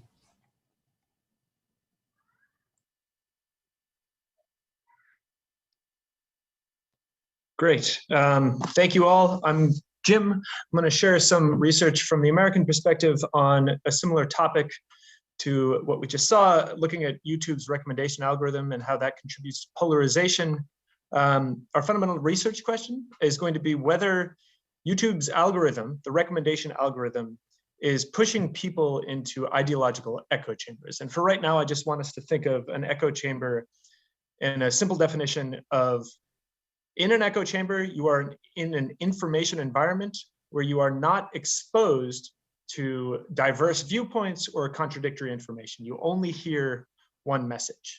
Now, why is this important in the context of the United States? As we've heard over the last 2 days now, even prior to January 6th, but January 6th really threw this into stark relief.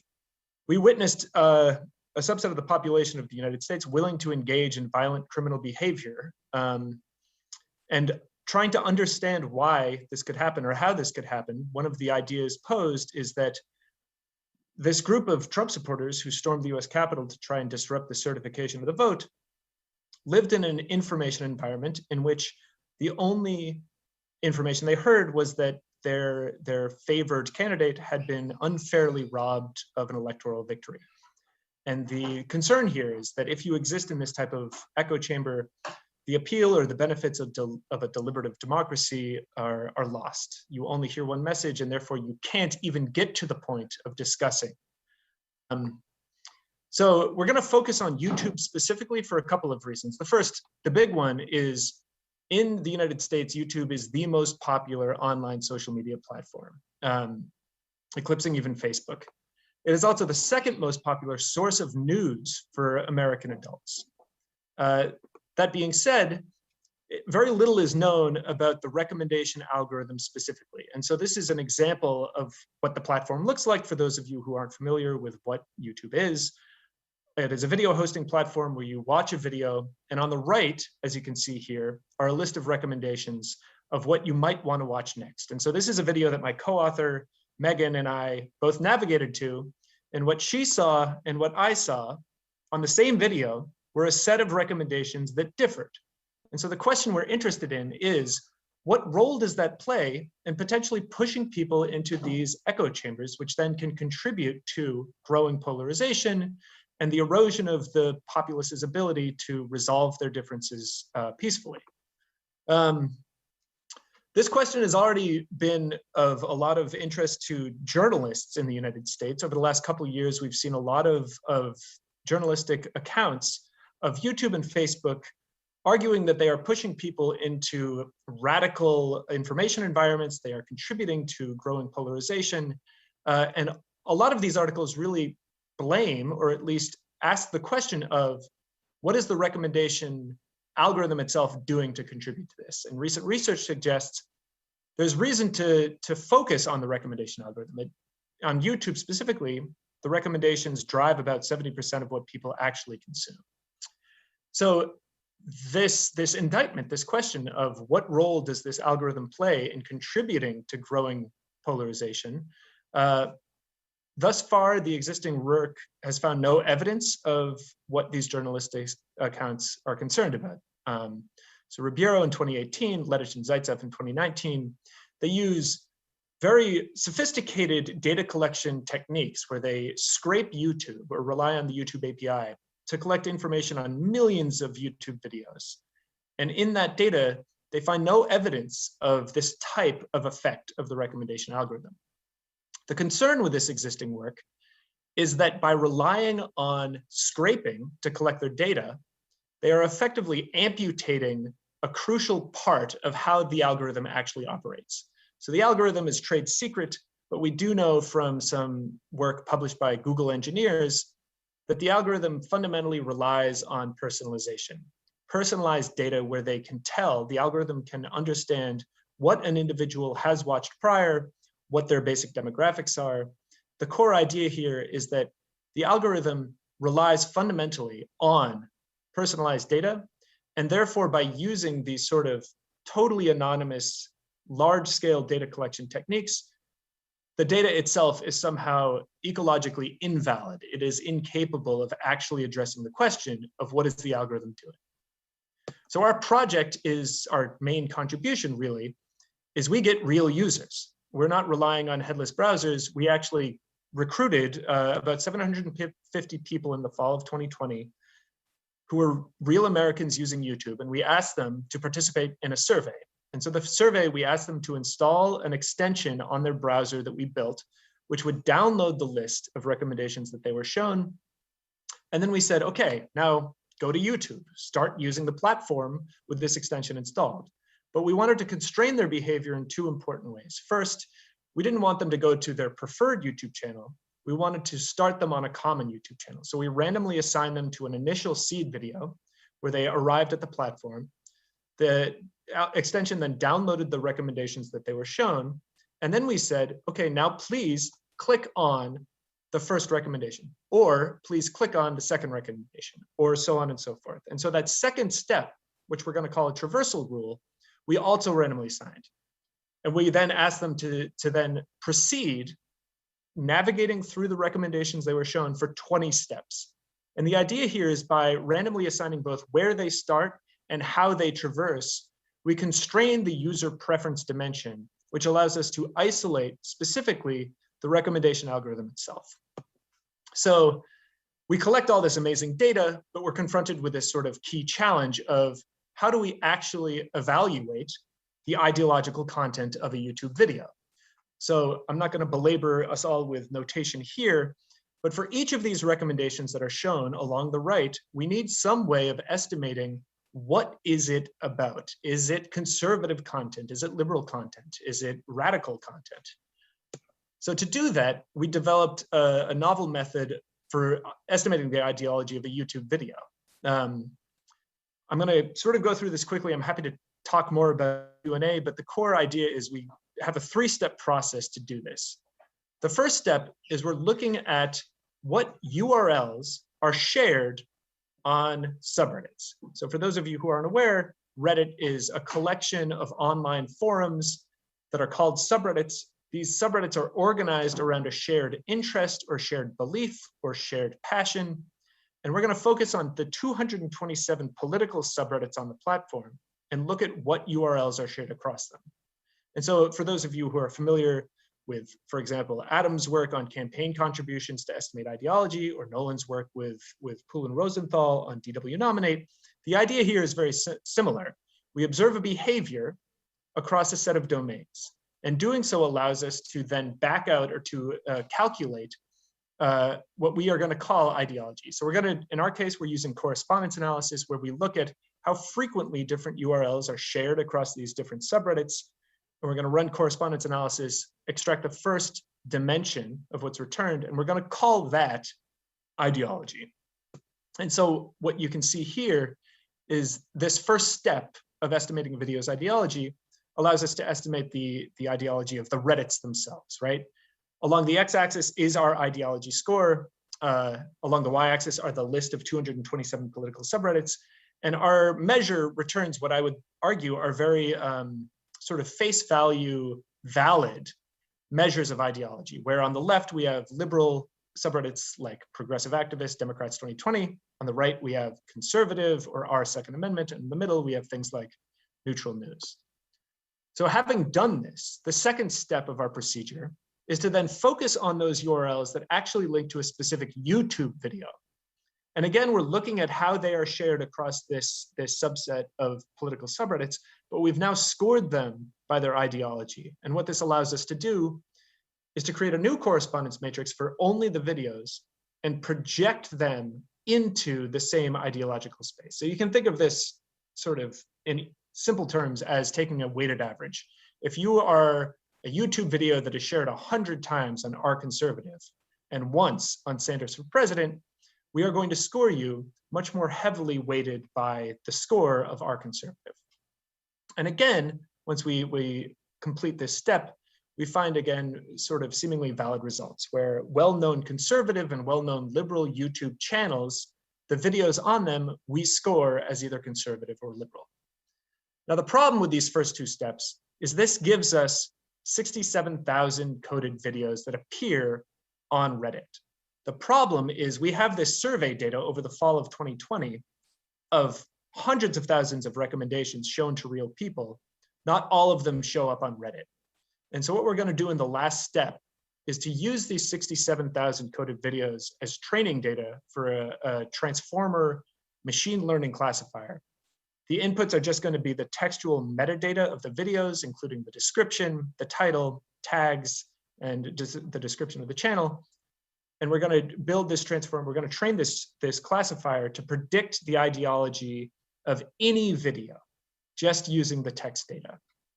And so the benefit is now we have in our grasp the ability to look at every single video that is shown to our users and say, that is slightly right of center, that is extremely liberal, etc. So having described this, what does it actually look like? What does our data actually appear to us? So I'm going to show you, just to get your heads around what we're doing here, a single respondent and what their time on YouTube looks like. So along the x-axis is going to be what I'm calling the traversal step. You start at a seed video we ask you to navigate to, and you click 20 times. And at each step, we can record the recommendation. So for one user, we start them on this video. This is a CBS News video about Trump's false claims of election fraud. This is scored by our classifier as relatively liberal, which I'll indicate here at traversal step 0 with this blue bar. And then for every single one of the recommendations that this person is shown, we can then position them in this ideological space, ranging from liberal to conservative. So the widths of these bars are representing how high, low in the list of recommendations the video appears. And so for this user, we asked them to start on a pretty liberal video, and their first set of recommendations are pretty diverse, right? This is not what we think of as an echo chamber. This is not a cause for concern. This particular user was asked to always click on the 5th video. And so they click on it, and then they're shown a second set of recommendations, which appears like this. They then click on the 5th video again, the 3rd set of recommendations, the 4th, and so on through the 20-step task we asked them to complete. And this is what the data fundamentally looks like. This is a user who is traversing only following the recommendation algorithm. They are not making any decisions while they're completing this task.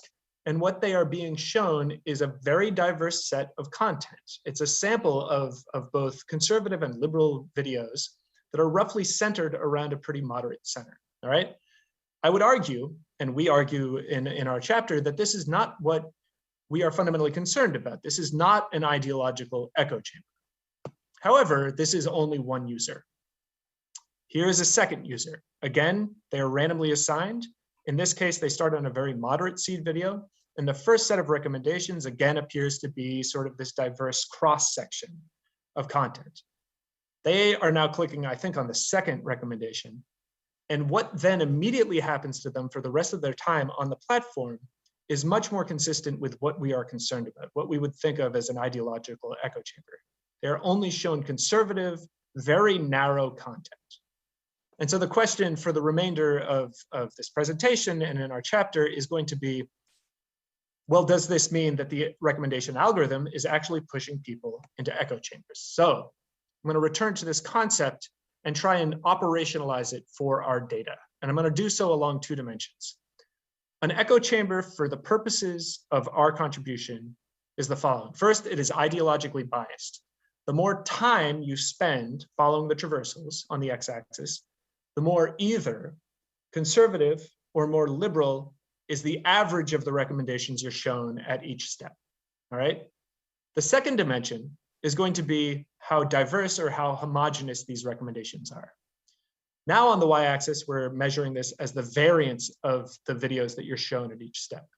And if you are being pushed into an ideological echo chamber, you should see both of these operating. You should see both a type of ideological bias on average and a reduction in the diversity of the recommendations that you're shown. And so I'm only going to conclude here showing averages. I'm happy to talk in the Q&A or with anyone who's interested. We run a lot of different sort of more sophisticated tests of these results, but these summary statistics I'm about to present capture the flavor of our findings. So I'm going to subset the data into Democrats, Independents, and Republicans. And I'm going to divide their experience on YouTube into the initial recommendations, by which I mean the first 2 traversal steps, and the final recommendations, by which I mean the last 2 traversal steps.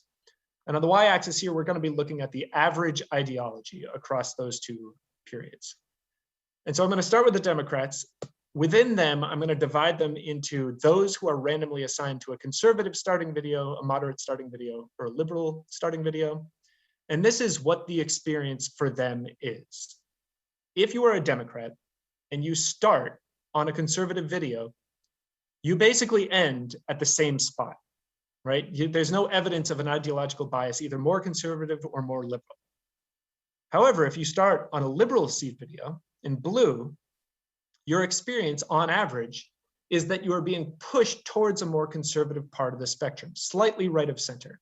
So on the left here, I've put a couple of reference points. Fox News is up there at 0.75. That is the Fox News channel using our measure. MSNBC is more liberal, down at -0.25.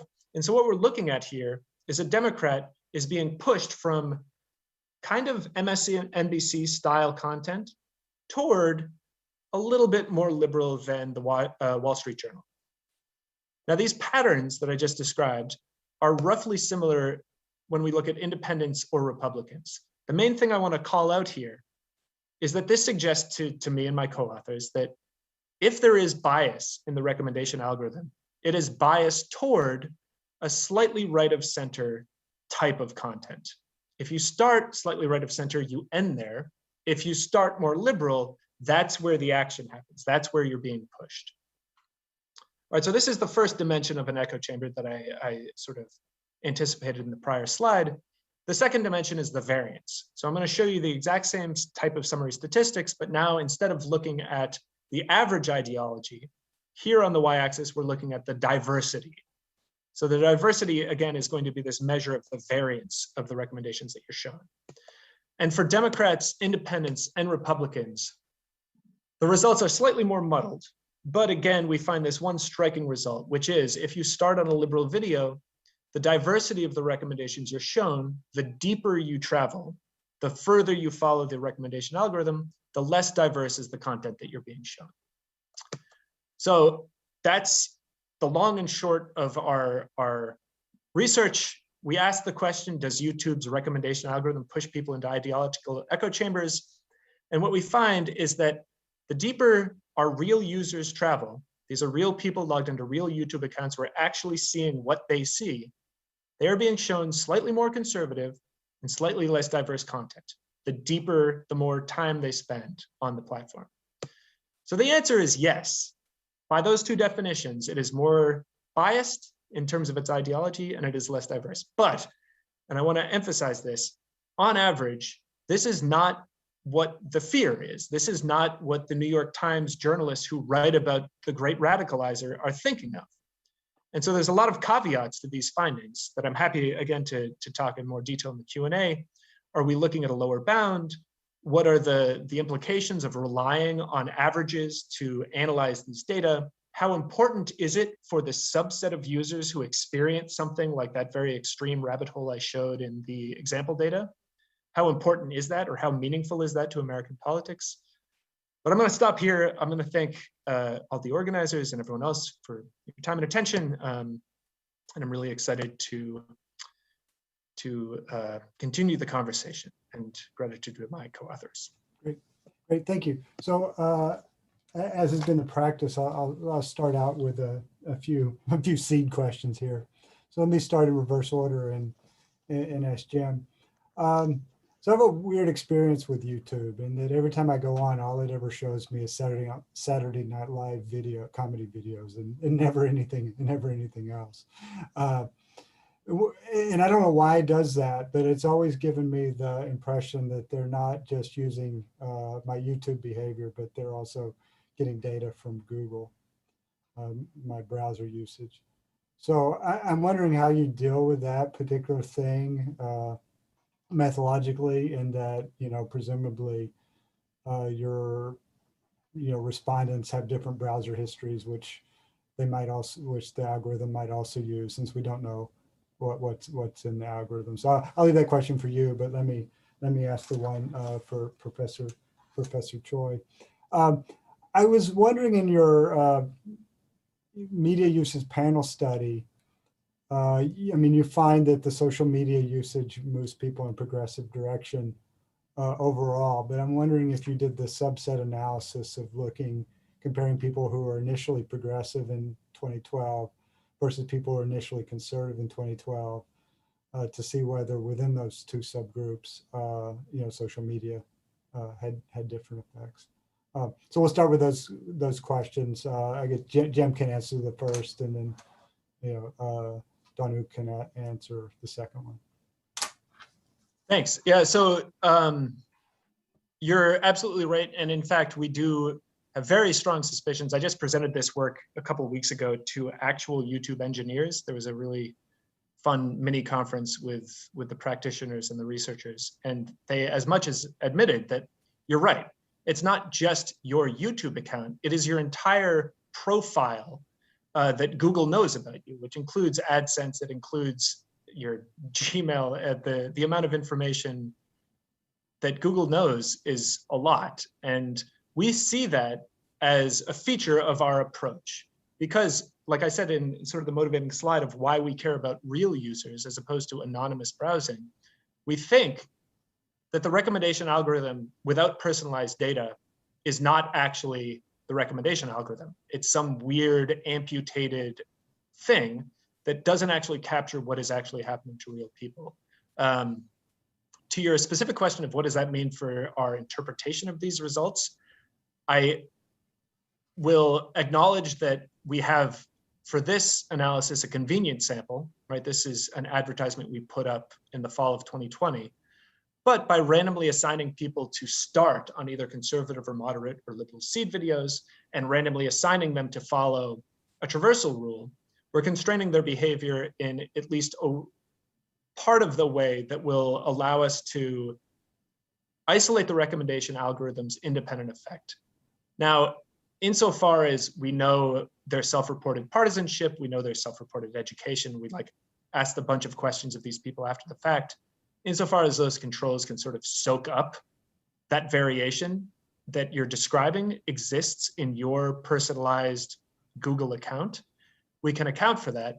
But I think the next step, and one that I'm really excited to continue work on this project in this direction, is to get a nationally representative sample and to not just rely on convenient samples, but actually say this is the experience of the real public in the United States. Yeah, well, it would be interesting, I think, also just to get some people to do this on fresh IP numbers, so that Google knows nothing.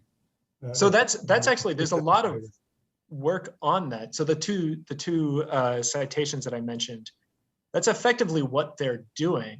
And if you're suggesting that use real people to do that instead of just a web scrape, I would be curious what you think the difference is there. I don't think there is a difference. So my guess is that I'm not going to get polarized on YouTube because I've burnt in that I watch Saturday Night Live videos. Yeah. And I'm just going to get stuck on Saturday Night Live videos, no matter how much other stuff I watch. And they got your number, Nolan. Some of these attenuation effects is that you using real viewers have really burnt in a pattern of behavior that's not going to be overridden by 20 traversal steps. But I can tell you that the idea that you have, existing work would suggest that there's even less evidence of a bias than what we show in our data. If anything, we're showing stronger evidence of some type of finger on the scale than the work that relies on purely anonymous browsing data. So I think if anything, it would go the other direction, that without personalized data, YouTube is just we think you will like cooking shows and sports, and just leave you at that. I think so. No, it's very, very, very, very interesting. So Donguk, on the subsamples, I was curious about that. Could you repeat the question? I missed. Yeah. So as I understand your diff analysis, you're looking at all the respondents and looking to see, on average, whether they move in a progressive direction if they use social media for the first time in 2016. I'm wondering what happens if you subset just to look at progressives and then do a subset that just looks at conservatives to see if both groups still move in a progressive direction, or it's just simply your finding is is that, you know, the progressive movement on average is bigger than the conservative movement of the conservatives. Oh, I didn't check about the subgroups. Just the average of total sample. Yeah. Okay. Yeah. No, I was curious about that. So maybe you can then address the question that's in the chat, which is that what do you think of the polarizing mechanism of the media? Even on the main page of Navar and Dom, the number of news on Conservative Party and their interests is dominant over the other. Could it be that the reason why people with no preference in news are found to become more conservative after treatment in your study? I guess they're suggesting that one of the aggregators is much more explicitly ideological than the other. Yeah, it is a good question.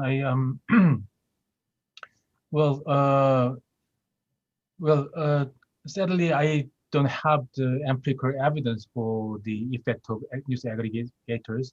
I think the question about mechanism could be the next step. Before that, I have to give the evidence that the news placement in the news aggregator affect the news readers. Maybe the mechanism that on the comment could be right. I think, but I need to think. I need to work on that. I need to further work for that. So thank you for the comments. Thanks. Okay, so I guess we should now open up to the other participants to see if they have questions for Danuk or Jim. Yeah, Wanyuk. Yeah, I have a question for Jim. I'm trying to figure out how your result is consistent with profit maximizing behavior on part of YouTube or Google. Your result seems to be this. And when we say echo chamber, we have in mind sort of diverging results over time. And as you said, more homogeneous message as you get to the end of the end stage, right? But what your result shows is kind of strange. It's kind of convergence towards center right and more homogeneous content near the end stage. So it's not really consistent with our kind of definition, usual definition of echo chamber. That's one one observation I'll make. And more importantly, if you are a profit maximizing company and you try to keep the viewers engaged as long as possible and have them look at as many ads as possible, right? I think among various options, one is to try and provide content that's customized to relatively stable preference of the viewer. So you get to, for a liberal viewer, you give MSNBC content over time, right? And for conservative viewer, you give Fox News content over time. The other option on the opposite end is to provide, it seems to me, very sensational content that'll keep the viewer hooked on the platform, right? And possibly even change the preference of that viewer, okay? And the result you show is not really aligned with either of those two options. So yes. I'm just wondering how that is consistent with profit maximization. Yeah, those are precisely the things that my co-authors and I have been really interested in. So on the first, I agree, right? And I've presented this now a lot of times to a lot of different audiences. And if I say that I am showing evidence of an echo chamber, someone will, like you, say, no, you're not. That's not really what we're worried about. But if I say I'm showing evidence of moderation, people get even more angry and they're like, are you kidding me? You just showed me you're moving me from MSNBC to Wall Street Journal. How dare you? So beauty is in the eye of the beholder. I will say that I mentioned this in the concluding slide. We have, so in that example, when I was showing the two real users, right? And the second one is really an echo chamber. There's roughly 6 or 7 people in our 750 respondents who experience something that extreme, where it is literally like, you just go up and then you're stuck. That is a very small proportion of our users, right? That's less than 1%. Nevertheless, that is the type of experience that when you scale up how many people use YouTube, that is very potentially concerning for scholars of American democracy. And this is something my co-authors and I have really been struggling with, is that a reliance on averages or a reliance on regression analysis, which is just a fancy way of averaging, is obscuring a potentially really substantively important part of what we're seeing in our data. And so we've been, I don't want to take up all the time, but we've got a ton of additional results that use things like Markov transition matrices and other approaches to try and get away from just relying on averages and looking more carefully at what exactly are we seeing here in terms of extreme outliers. But I personally, I agree with your assessment. It is a slightly right of center bias, which is not consistent with things that I am concerned about when I think of an echo chamber. On your second question, the idea of we would expect to see profit maximizing behavior in some way. I think partially those things I just said about averaging still apply here, but I'll also say that it is unclear what is profit maximizing for YouTube. So your assumption is that we all have an innate preference for reaffirming content. That is potentially not true, right? If we showed Nolan a non-SNL video, he may or may not click on it, but it will likely be much more extreme, either liberal or conservative, than SNL, which is like right down the center. But the idea is that our assumption as scholars is that all of our collective utility functions are maximized when we just see the same thing again and again and again. And I don't think that's actually true when it comes to YouTube. And I do think, I'll end on this thought, unidimensional ideological space, we are forcing these videos into a single line. And I think that is very, I think it's problematic in almost every application of ideology in the field today, but I think it is very, very problematic in this particular case, where we are saying that like white supremacy and small government are like, you know, and maybe not exactly on the same place in a line, but they're still like kind of samey. And I don't think that's necessarily true. And so that multidimensional, yeah, I'll stop. Yeah,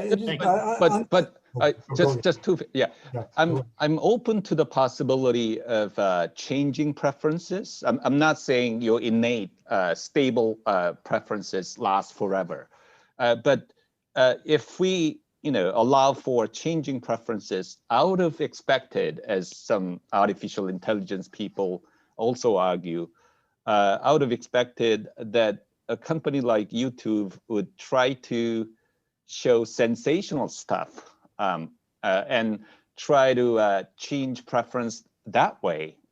So it still doesn't make sense to me why on average we end up in center-right space. So that's the puzzle I have. Yeah. So if I can just follow up on, actually, yeah, why don't Akira, why don't you go? Oh, well, thank you. I have a few questions about Jim's work. First of all, it's very interesting work. Something that I've been wanting to do for a long time, but you seem to have a head start on me. But I did have a few questions. One was do you have any explanations about the sort of slightly right leaning sort of the logic underlying the news recommendation algorithm? Because I think that's a question that's related to what Professor Lim was talking about, because we once did a study comparing the search results of Google with the with Naver which is the main news aggregator that Professor Choi was talking about in Korea. And the main difference between Google's algorithm and the Naver's algorithm is that Google prioritizes the news organizations with the higher levels of reputation, whereas Naver basically equalizes all of the news organizations in Korea. So maybe if they have a similar sort of logic underlying the YouTube recommendation algorithm too, maybe that's one of the dimensions that you're not capturing with the this ideology dimension. That was my first question. And the other question was the that I saw that in your picture, in your graph, Fox News went on at one end of the extreme, and I don't know what, MSNBC may be the other end of the extreme. And when we did our survey in Korea and sort of classified these YouTube news channels in side by side with the mainstream news organizations, basically at the two extremes there are the YouTube these sort of YouTube one-person media channels in YouTube, and they would make Fox News look like a very decent, news organization. So, perhaps maybe I'm missing something about the design and your research, or could it be possibly be due to the fact that you have a sort of a captive, a sample who knows that they're being watched or they're being monitored for what they're watching, whereas if you actually went out to the field and collected the similar information, and you could end up with a different sort of so I was just wondering why the Fox News was at one end of the extreme, because I know that there are other news organizations or channels that are much more extreme than Fox News. Yeah, so those are wonderful. I'm going to go through as quickly as I can. So I guess I'll start from the reverse. Just to be clear, there's no reviewer, or I don't think there's any reviewer bias on the part of our respondents, because we tell them exactly how to behave on the channel, right? They don't have the option to be like, oh, I shouldn't click on this more extreme video because it'll make me look bad for this survey I'm taking. We say, it doesn't matter what it is, always click on the first or always click on the second video. And we also say, I don't care if you like it or not, please click on this link. So we constrain the behavior in that way, which shuts down that dimension. We do have user history data. We've also supplemental collection. We've got for all of these people, or for a subset of these people, what they've naturally actually watched. And there, that concern would be more valid. But for this particular data that I've just shown you, I would argue it's shut down. There's no, short of them just ignoring our instructions, they can't do it. On your question about this sort of, this is, unless I'm misunderstanding you, this is an idea of what this multidimensionality of our ideology score might be compressing, right? And I think your instincts are exactly right and very reflective of what YouTube is. YouTube is sort of this evolving mixture of well-supported, highly infrastructured organizations of multiple people who are on a payroll on the one hand, and then on the other hand is literally like me with a webcam, right? And you're exactly right that the most extreme stuff is coming from the less supported, less organized channels. In our data, we have not yet looked into that as a possible second dimension. However, we do have a classification for a subset of political channels about whether they fall into one or the other of those dichotomies. And I think that's a really clever way of thinking about how to sort of dig into our results a little bit further, is to say, what do these results look like if we only subset the recommendations to those that are from individualistic, personality-driven channels? So thank you. I think that's something we haven't thought of yet. We've been thinking of different ways of like digging into this multidimensional space, and I think that's a very, very smart way of doing it. I now can't remember. I took a bunch of notes. I don't know, maybe if Professor Lim could put his question back in the comments, or that I think it was just basically, is it not still profit maximization? Again, I want to push you on why must it be the case that what maximizes ad clicks is watching content that is consistent with your ideology? I would argue that perhaps that is not the case. Right. That for you, or for me, or for anyone who watches YouTube, I want a mixture of things that reaffirm my worldview, but I also have a demand for more than just reaffirming content, and that an echo chamber is not necessarily profit maximizing. Right. Terrific. I think we're about at the end of time. I'd like to take the opportunity to thank all of the presenters and all the participants and anyone who's viewing the video. And most of all, I'd like to thank Won Hyuk for his role in organizing this effort. It was a project that I learned a lot from, and was very happy to have participated in. Okay. Thank you. Well, our work is not done, and we are going to produce proceedings as an output. So I'll communicate with you later on that. But thank you very much once again for your contributions to this interesting project, which I think gave a lot of insights to everybody really on political polarization in the United States and Korea. So I learned a lot. So thank you. Thanks, everyone. Thank you all. Thank you all of you for sharing your insights, and many thanks to our participants for great questions. Really appreciate you for making such productive sessions over two days. I think this concludes this year's Korea-U.S. Policy Dialogue on Political Polarization. Thank you so much.